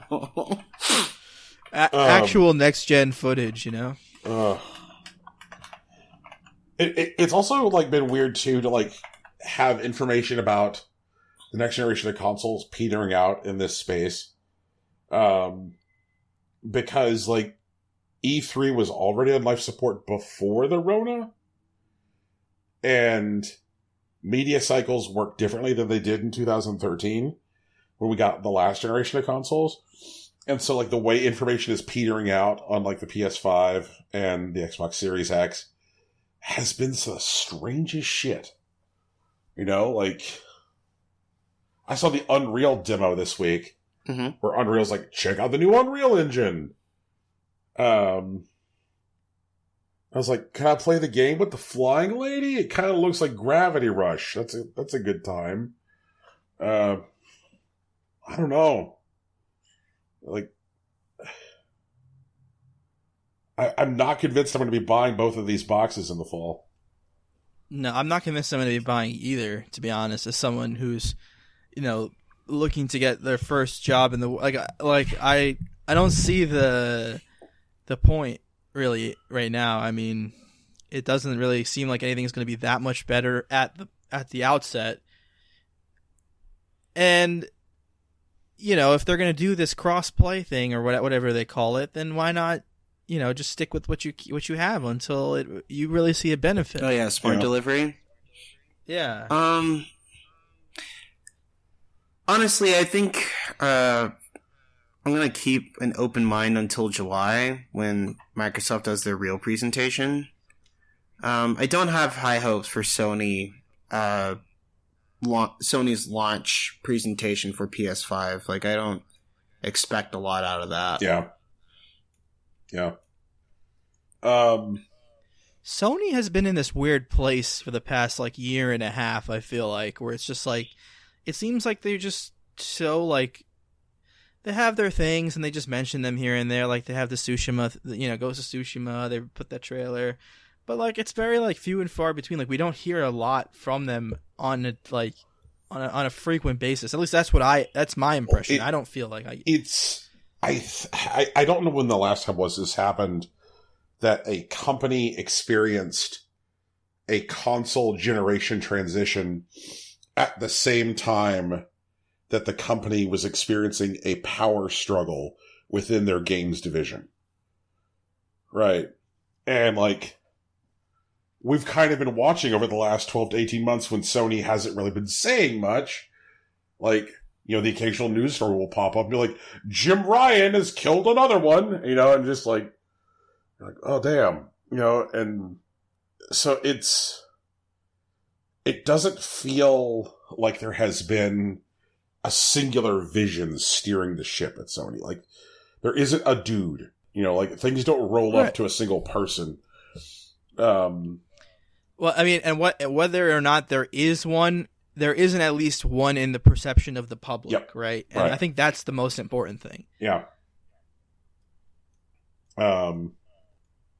If I think that you could say to a lot of video game savvy customers right now, who do you associate with Nintendo and who do you associate with Microsoft?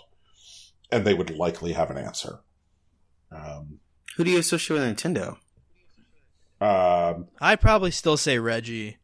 Reggie's, even though he's not. Yeah. I know he's not with Nintendo anymore, but that's probably the first name I would think of. Or Miyamoto. Well, they're using Doug Bowser to market to me.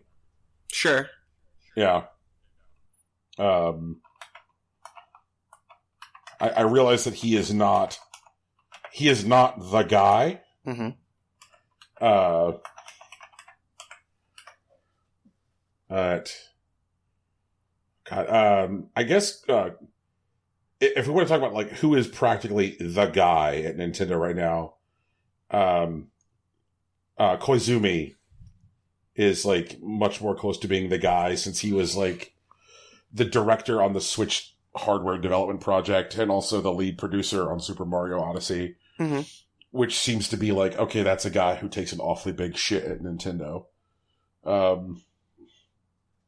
So I definitely don't associate the guy anymore at Nintendo with being just simply a C-level executive.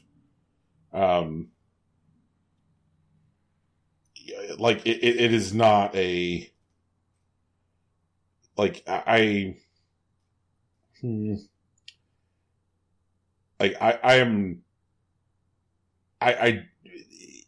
they definitely had the whole distinct person who you'd say that person is a Nintendo, and it was a C-level executive, but I do still think there are singular visions guiding different divisions.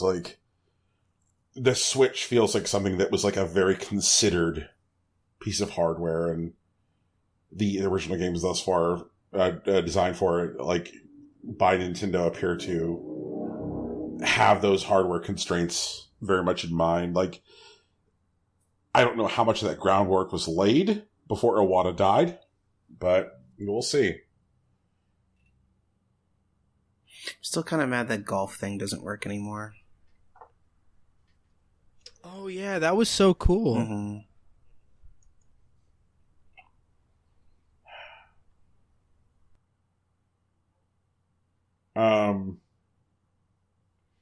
I feel like there was a little bit of video game news this week, but before we shuffle into it, in be that as it may, I bought a really large keyboard, and it finally arrived. I'm very excited about it.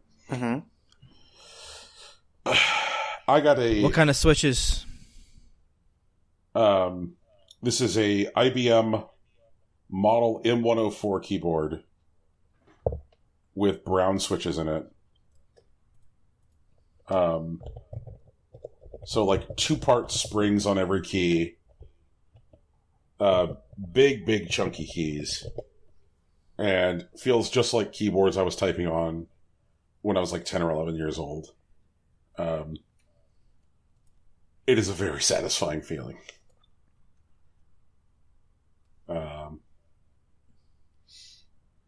And I think the reason I did it was that, like, I just got so irritated with, like, trying to, like, type anything of any kind of meaningful length on my existing keyboard, where, like, every keycap was, like, this, like, shallow chiclet. And it was, like, so easy with, like, the big pause to, like... I don't know if Sach, do you have big paws? Are you a big paws man? I actually don't have big hands, okay. Unfortunately. Okay. Well, those of us with big paws hate little keyboards. I guess little keyboards which are intended for typing on. Like on the GPD Win, it's not really intended to be typed on. But like, put something in front of me like the average Mac keyboard where they're like, look at this. The keycaps are less than a 16th of an inch tall. I'm like, great. I don't know how so much like coding gets done on those Mac laptops. It's actually like mind blowing that people can write thousands of lines of code on those terrible keys. Yeah. Like, what are you doing? And like now to have like a keyboard where every keycap is where it's supposed to be, and I have a full bank of function keys and a numerical keypad where it's supposed to be. And I could feel every key sinking in 2 different ways when I hit the key. Everything feels right. It's like, it's kind of prompted me to start like writing more because like writing is comfortable again. It's one of them things. Like, a lot of times, like, I guess you don't really particularly consider ergonomics when like, you've just accepted some design consideration as part of your computing lifestyle. And just like, I have been accepting shitty keyboards from like Apple for the better part of a decade. And, I'm glad I made the switch. I don't know if there's anybody else here who's a keyboard fetishist or can appreciate my keyboard change, but it's a thing I wanted to mention. But yeah, I guess a little stuff happened in video games this week. Yeah, man. Got some announcements and stuff. Yeah. The thing I particularly cared about was Sony had a Ghost of Tsushima, like, event, a state of play, where they talked about that game for about 20 minutes and further convinced me that it is Samurai Breath of the Wild. And I am here for it. Did anybody else watch the presentation? I watched it. I'm not sure how I feel about it being really Breath of the Wild yet. Really? Yeah, it reminds me a lot more of like Ico and like Shadow of the Colossus. Well, I think those games have some stuff common with Breath of the Wild as well. Yeah, that's true. I feel like the tone and like the scheme of like Breath of the Wild feels a lot brighter. And like I agree with the use of space and like exploration as like large elements, which is like more indicative of like old school Zelda, which I agree that Breath of the Wild returned to, but this doesn't feel like Breath of the Wild to me. I feel like the combat is a lot faster, and I'm worried that it'll be less satisfying. But I do attribute like a similar amount of freedom to the gameplay. I was going to say, there seems to be a lot of flexibility in how you approach combat. Especially with, like, the different armor buffs, and the different ghosts. So, I will reserve judgment on that, because it appeared to be what they were teasing out there was, find your own solutions to combat puzzles. Because they talked about, like, stealth and archery and swordplay and the different benefits of both in the same combat situations. The things that really caught my attention were environmental narrative, delivering directions to the customer organically. The player organically, like, having like the direction that the wind is blowing tell you where you need to go, or seeing a bird overhead flying in a direction and then following the bird might lead you to a point of interest. Like, things like that, like, felt like the kind of small design touches that I would expect from somebody like Nintendo.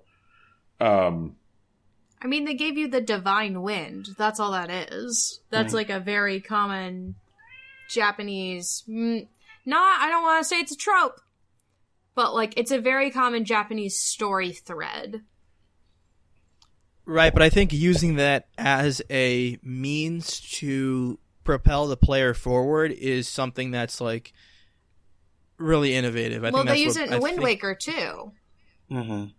That's a Wind Waker pull, not a Breath of the Wild pull. Like if you're looking for like games, or they also use it in Okami. Like, it's just because it's a very common thread doesn't make it like innovative necessarily. Well, all right. Well, first of all, I never made an argument for innovation. But the thing that I think resonated with me was that one of the things that Breath of the Wild did do was, through gameplay elements, try and find ways to minimize necessary HUD elements.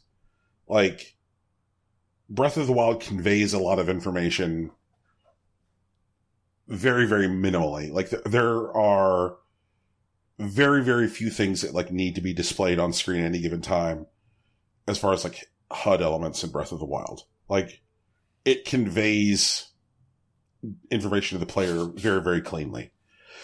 And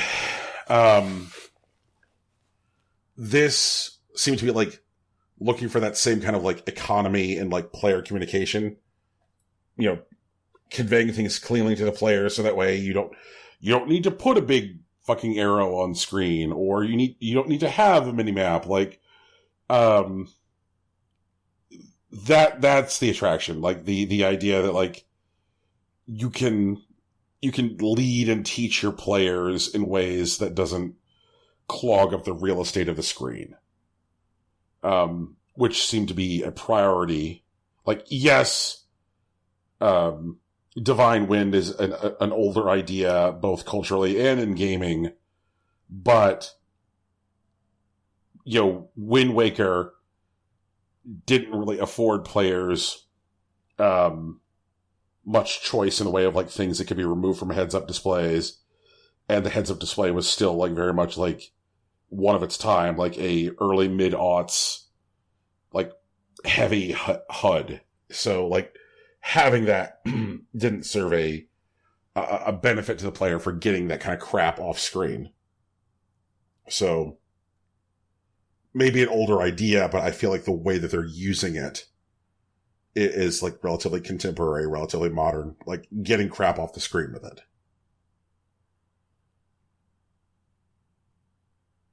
Does that make sense? I understand what you're saying. Okay. I'm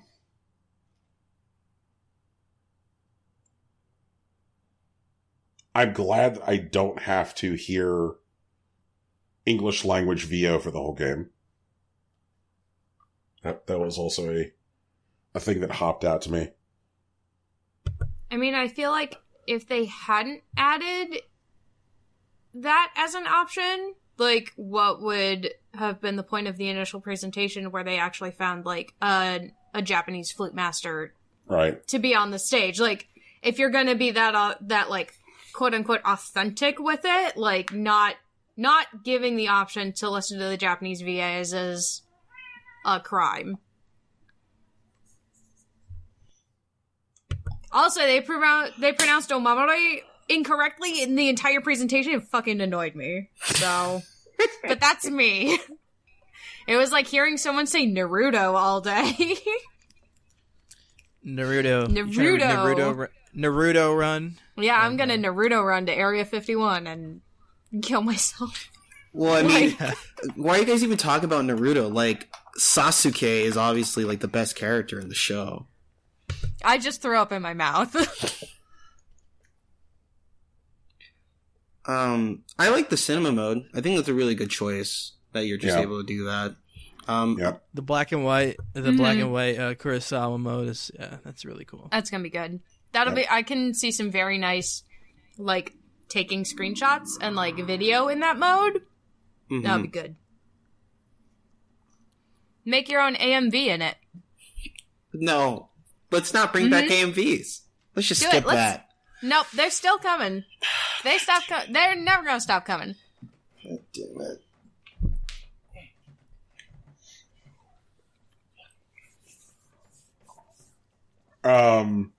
It'll be a good game. I'm not gonna get to play it until Alex is done, which is a little disappointing. But it is what it is.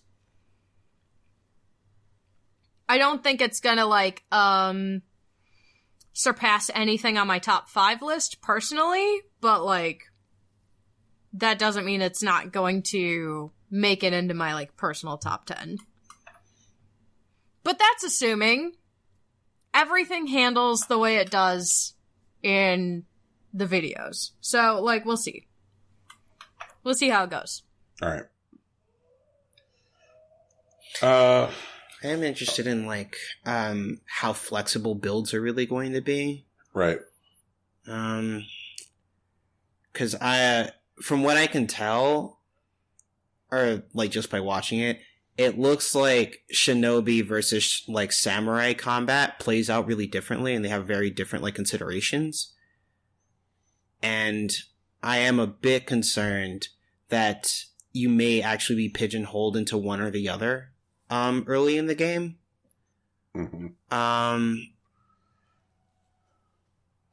And, like, I think I'd be okay with it, depending on how long the experience actually ends up being. But right. I'm not sure.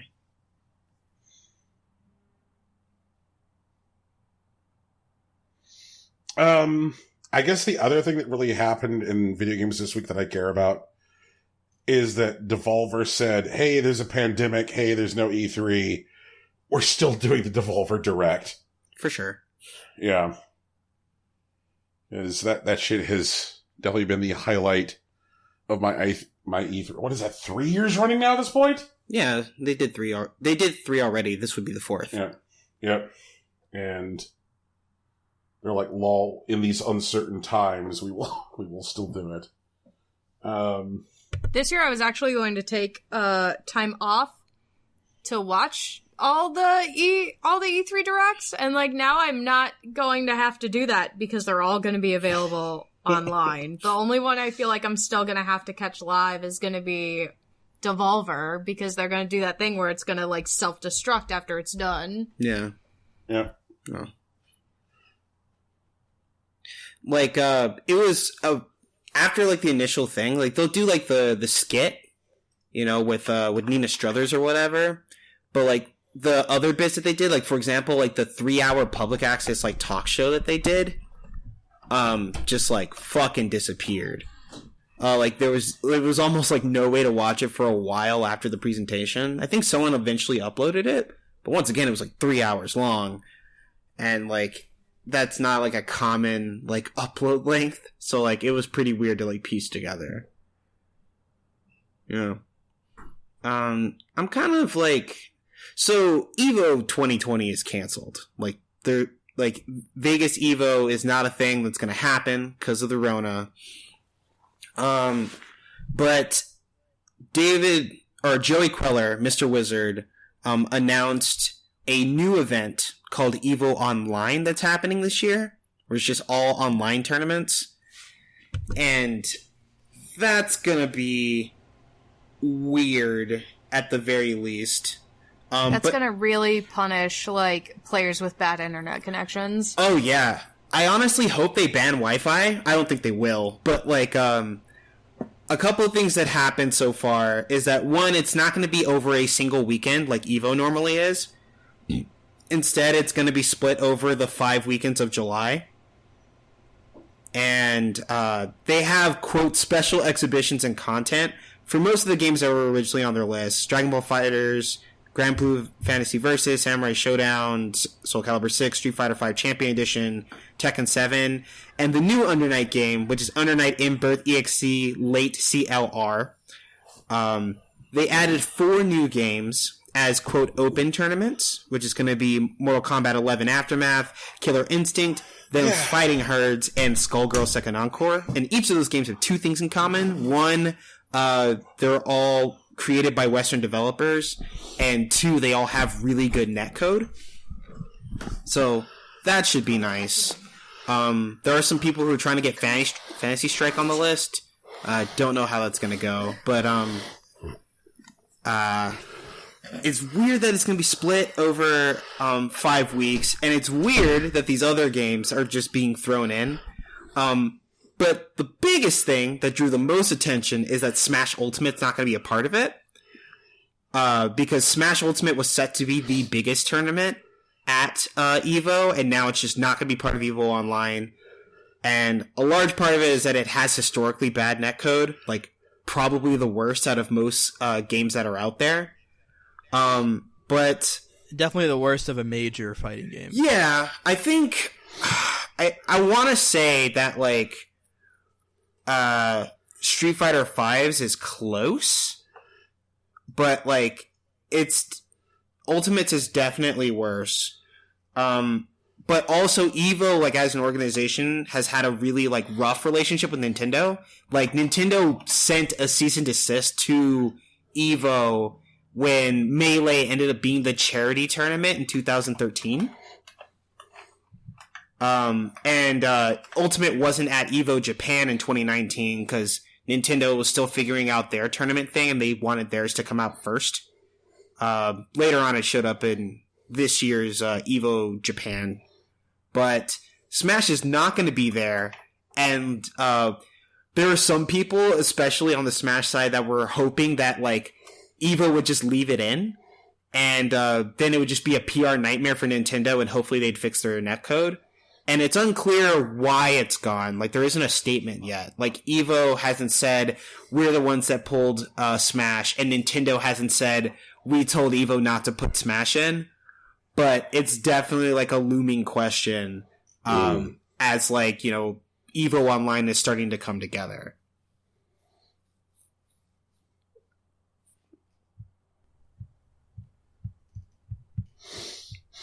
I'm interested in seeing what happens. EVO is always one of the most fun parts of the summer, so hopefully they can, you know, like, you know, during this time, whatever they can do to help, like, to make it happen, I'm happy, you know. I'm like, I don't have a lot of faith in the original games, which, like, have very different online and offline experiences. Like, I don't think Dragon Ball FighterZ will have, like, the great performances that we've seen, especially from, like, Sonic Fox and, like, Goichi. I think they'll still be good, but I don't think the combat will be as, like, visceral, I guess. Because, like, online, like, strategies, like, make you want to turtle more because you can't rely on your inputs. And I think Grand Blue Fantasy Versus is also a game that is still really new that people are going to be really cautious around. Ironically, Sam Show is a cautious game by design, and so, like, I think it'll be largely the same. And Street Fighter V is definitely going to suffer by being online, and I'm not sure about Tekken 7. I don't know too much about Tekken 7's online presence. But I am really interested in some of the open tournaments, specifically Skullgirls, because, like, Skullgirls has some really wild, like, things that are allowed to happen in it, that are normally bullshit, but it's balanced because everyone has those tools. I feel like Skullgirls will be, like, the tournament to watch. I think it has a chance of being this year's Marvel. Especially since, like, Dragon Ball FighterZ is going to have to take a back seat.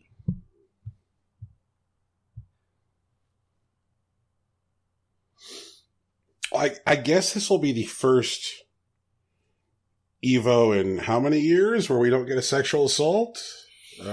Well, I guess that is some sort of win.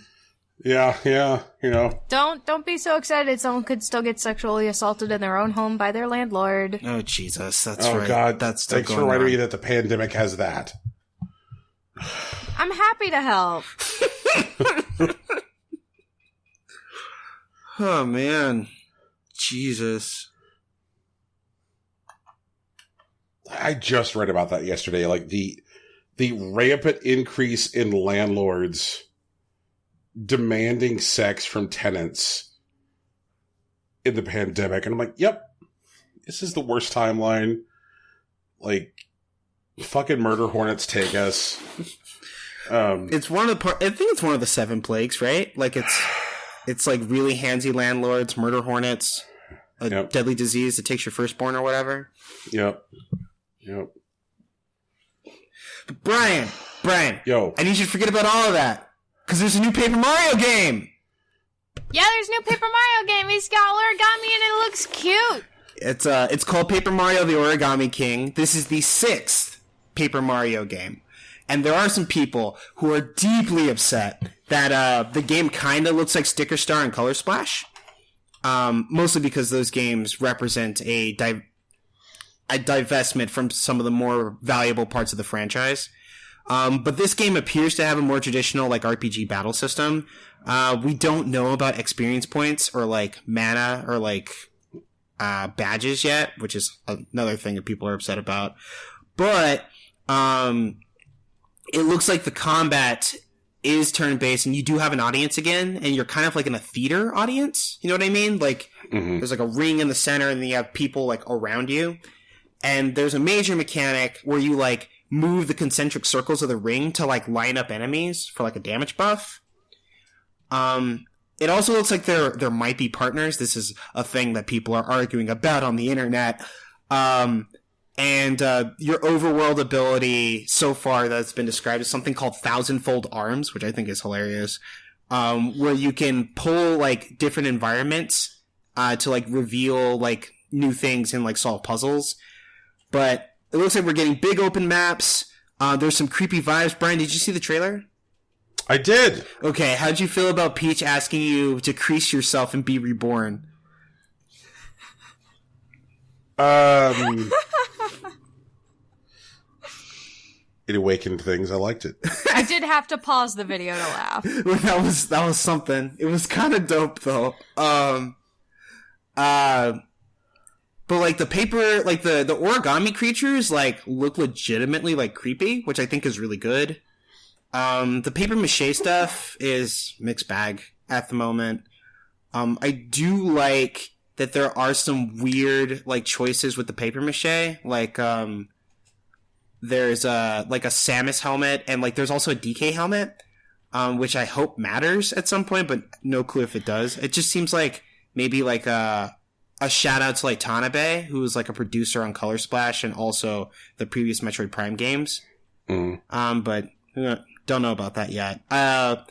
There's a scene in like the trailer where there's like a paper plane crashing into like Bowser's ship, and I hope that implies that there's some sort of like ship battle instead of like it just being a cutscene. But I do want to, I'm just going to get through this other stuff. I have a list of things I wanted to talk about. There's possible ship battles. There's a ninja town in school, so you can believe it, I guess. There's a folded Bowser, like it's held by like a fucking like clothespin, which I think is hilarious. And hopefully there's like a scene where like you're at this weird neon desert town, and there's like a genie lamp in the background with a Luigi L on it. So I hope we get Genie Luigi in addition to normal Luigi, because Luigi's confirmed to be in the game. But one of the things I wanted to talk about was that there's a lot of people who's really concerned that this is going to be exactly like Sticker Star and Color Splash, which it might be, because like that does seem like to be the direction that they've been taking for the past couple of games. Mm-hmm. But one of the reasons that the Paper Mario series has like moved away from like standard traditional RPG gameplay into like action adventure gameplay was that there were two like Mario games that were like occupying the RPG space, which is Mario and Luigi and Paper Mario. And at the time when these decisions were made, apparently it came down from Miyamoto, according to Tanabe, saying that Miyamoto didn't want two Mario RPGs.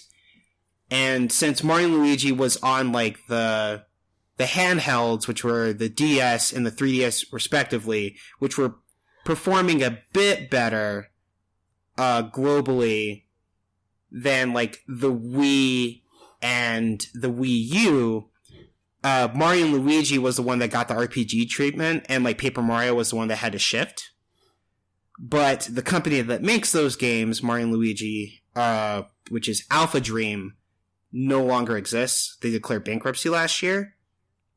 And while this game has obviously been in development for a lot longer, probably somewhere around 2017, it could stand to reason that this game might be a return to RPG roots, because that conflict no longer exists. Mm-hmm. There is one thing that may throw a wrench in that, which is that earlier this year in January, Nintendo did file a patent for Mario Luigi in Argentina. But since Alpha Dream is gone, it's likely that they're restarting development on whatever the new Mario and Luigi game is, which may actually be a mobile game, as opposed to like finishing it in Argentina and then releasing it afterwards. So, I mean, this might be like a standard Paper Mario game, and even if it isn't, like, Bug Fables is coming out in like 2 weeks, so we could play that, I guess. It was really weird to watch Twitter after this announcement, because people have gotten used to Nintendo announcements coming as a result of Nintendo Directs. Mm-hmm. And so, like, Nintendo drops the bomb, and there were, like, immediately people would be like, this isn't happening, there wasn't a Direct. That's really funny. Also, that there were people who were like, this isn't happening because it's coming out in 2 months. I think the reason Nintendo did this, which may not be true because it's incredibly petty, is that the release date for the new Paper Mario game, July 17th, is the same as Ghost of Tsushima.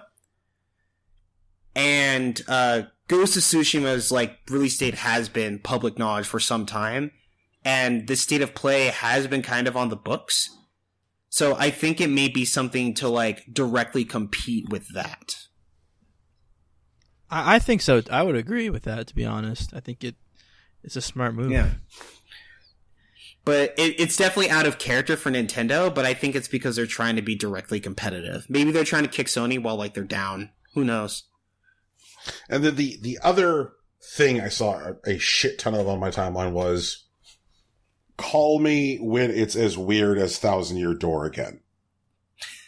So, okay, about that. Like, I mean, I know there's people that have been, like, dissatisfied with Paper Mario over the years, and a lot of those criticisms are valid, but, like, Color Splash was, like, pretty fucking weird. Like, I guess the only difference is that, like, it's only comes through the writing, because, like, a lot of the characters, a lot of the non-player characters were just Toads, and, like, that's a major criticism, and I'm okay with that. But it was a pretty weird game, and it had good writing. It was funny as fuck. It's just like, it's not exactly Thousand Year Door. And I guess, like, if you just want to play Thousand Year Door 2, then that's fine. Like, there are people there trying to serve that audience or whatever. But, like, Paper Mario's trying to do other stuff. And I think it'd be weird if it stayed the same forever. I think that the Thousand Year Door people have finally become more obnoxious than the Super Mario RPG people, so congratulations, you did it. Well, a lot of them are the same people now, I think. Okay. I could see that. I mean, generally the way it would work is, like, somebody talks about, like, Mario RPG games, and, like, somebody would come in and be like, Thousand Year Door, at which point some other guy who would come in, you know, older, like, hey, not even Thousand Year Door can smell my farts. Unless there's, you know, unless I'm finding Geno and being conscripted to work into a hotel, then fuck off. Like,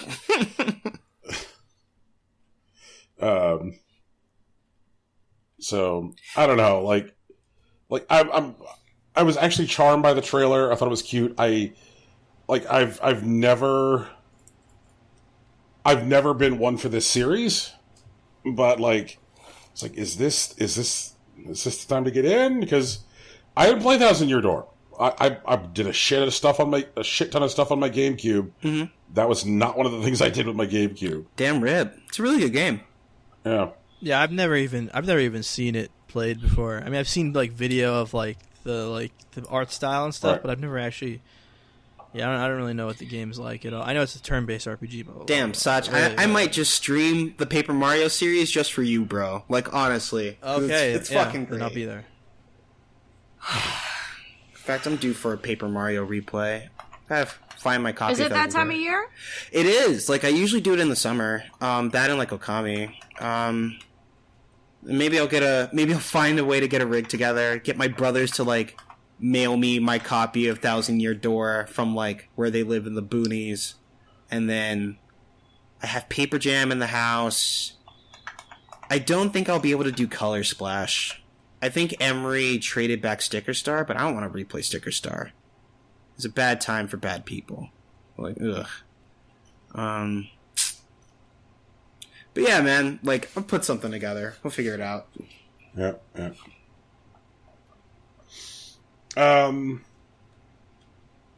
Is there any other things that happened in video games this week that we need to talk about? I don't think so, because it's still a pandemic, everybody. You know, aside from, like, hey, Epic showed a demo and said Unreal 5, and, you know, Paper Mario out of nowhere, and the Ghost of Tsushima State of Play. I can't really think of anything. It's all triangles to me, man. Millions and billions of triangles. Yep, a lot. Oh, shit! Tony Hawk! Oh, yeah! Oh, yeah, Oh that's right. my god, Tony Hawk! Yeah, I knew I was forgetting something. Yeah. This is a great job, like, participating in Tony Hawk's existential nightmare, Brian. That's true. Like, I am now just as bad as all those TSA agents. And people who see him at restaurants, and people who see him at skate parks, and, like, anyone who sees him in public, generally. Yeah, they're just like, Tony Hawk! They're just like, oh, your name's Tony? Like that skater dude. Yep. Wonder what he's up to right now. Eating dinner. It's like, this? No, I think my favorite one was... this thing right here. when he was trying to rent a car someplace, and like he wrote down his name on the list, like Tony Hawk, and he was there for like 2 hours, and it's like, hey, like I've been here for 2 hours, like why haven't I been called up yet? And it's like, you're Tony Hawk, and it's like, yeah, that's me. Oh, I thought someone wrote it here as a joke, so I erased it, and then he just like he just fucking sat there. No. That's so funny. Dude, no! Oh my god, that's amazing. It's just like, Fuck that dude. It's me. I'm right here. My favorite one is it's a lady that he's talking to, and she's like, "You're Tony Hawk." Yeah, like the skater. Yeah, why? That's what my parents named me? I'm sorry, what?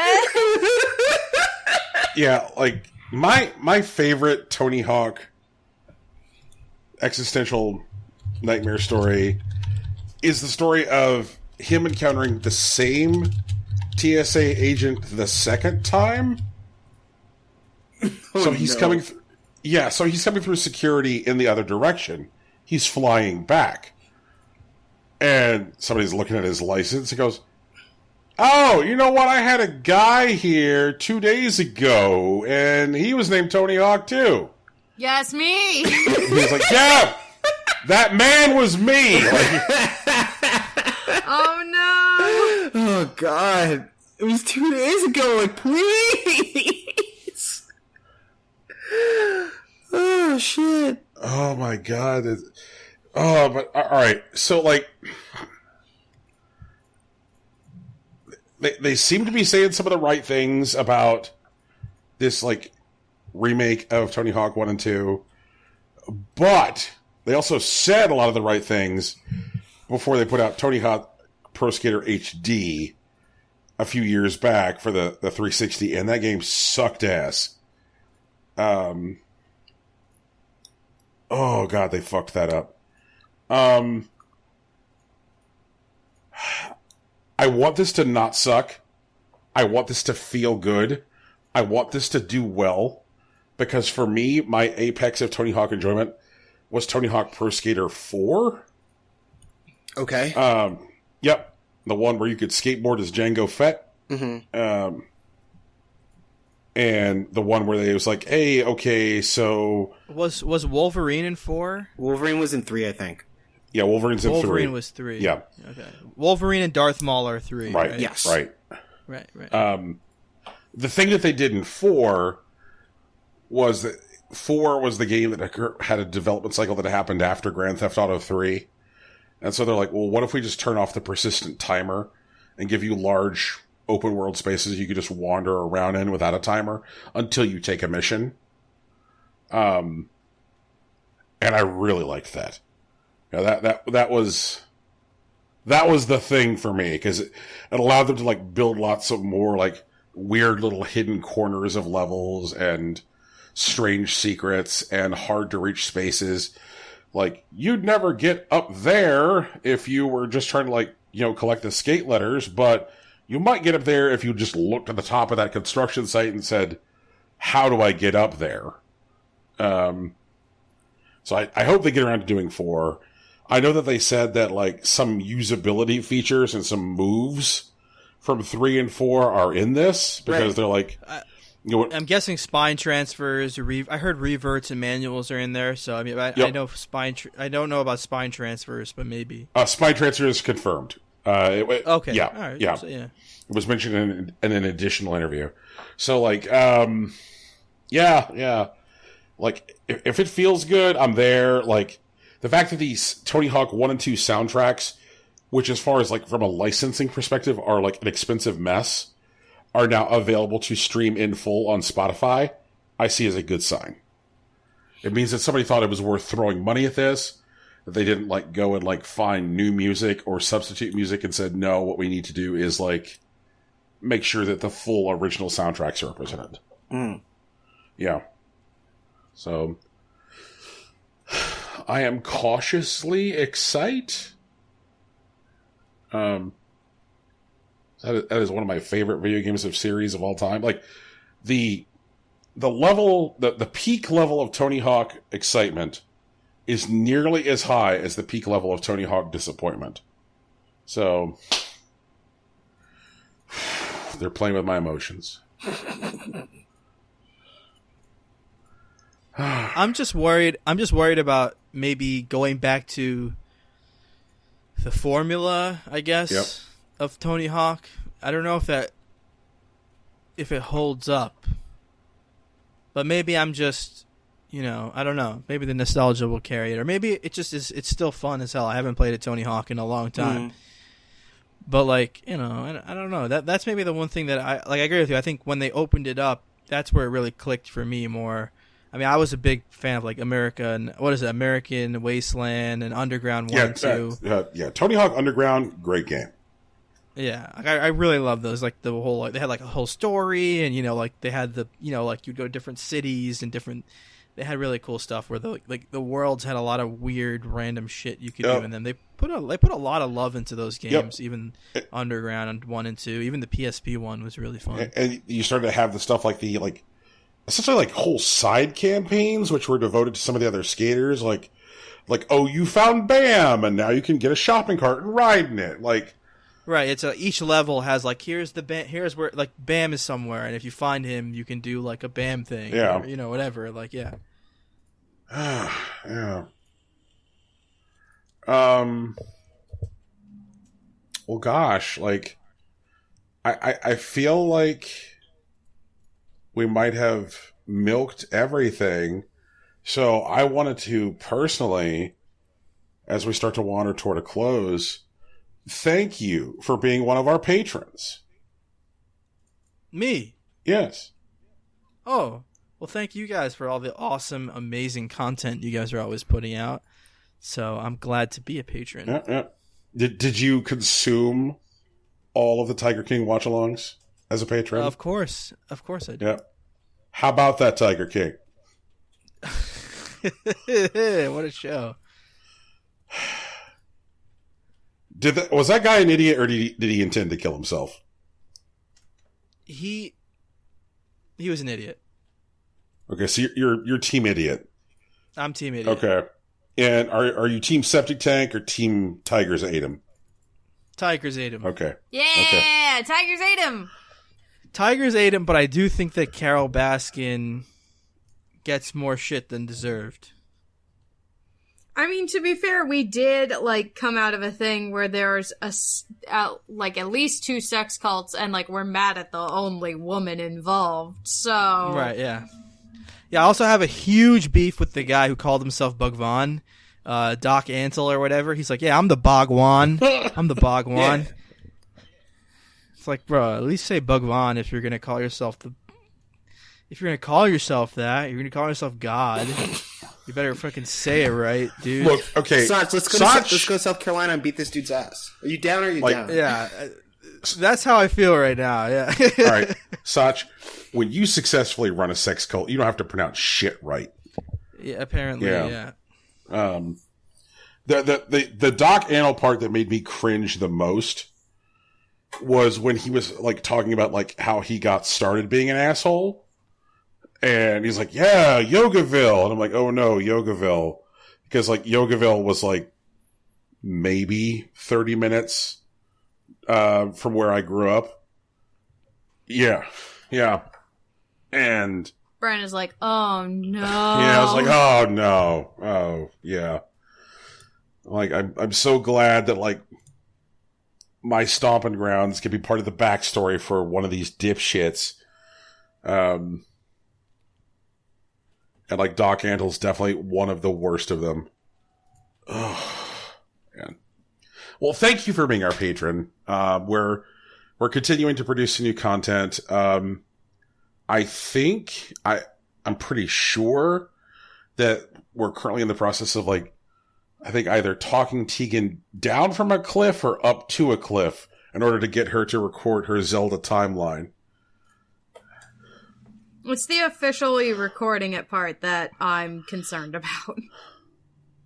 Let's be real. It's a lot to foist upon our gentle listeners. I think she's worried about screaming. I think she just needs to, like... I mean, there's gonna be screaming. It's just how much of it. I want all the screaming. Just do it. How much of it can I get away with? We'll fix it in post. Whatever. Okay. Yeah, like, it's fine. I'll have an edible.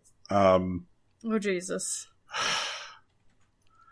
But if you too want to consume additional content from Impossible Coin, patreon.com/Impossible Coin podcast will get you an opportunity to hear extra shit.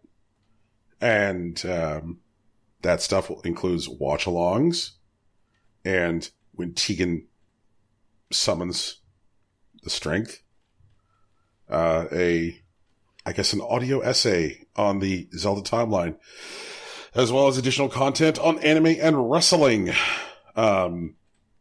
If this winds your clock, that's cool too. Go check out our available t-shirts at tpublic.com. Just search for Impossible Coin. You'll find them. We just put out a fly new shirt, which features the three hosts of this show as villagers in Animal Crossing, and I like it. Rocky, you want to take us home? Yeah, sure. Hey, everyone, this is our show. Do it every week, even through the Rona. It's called Impossible Coin. You can find it where most podcasts are found. iTunes, Google Play, Stitcher, or Spotify. Apparently, we're going to SoundCloud. Just let you know when we get there.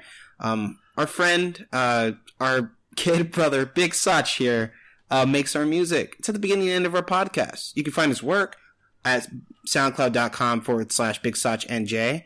And you can talk to him on Twitter at Hillary_Swank.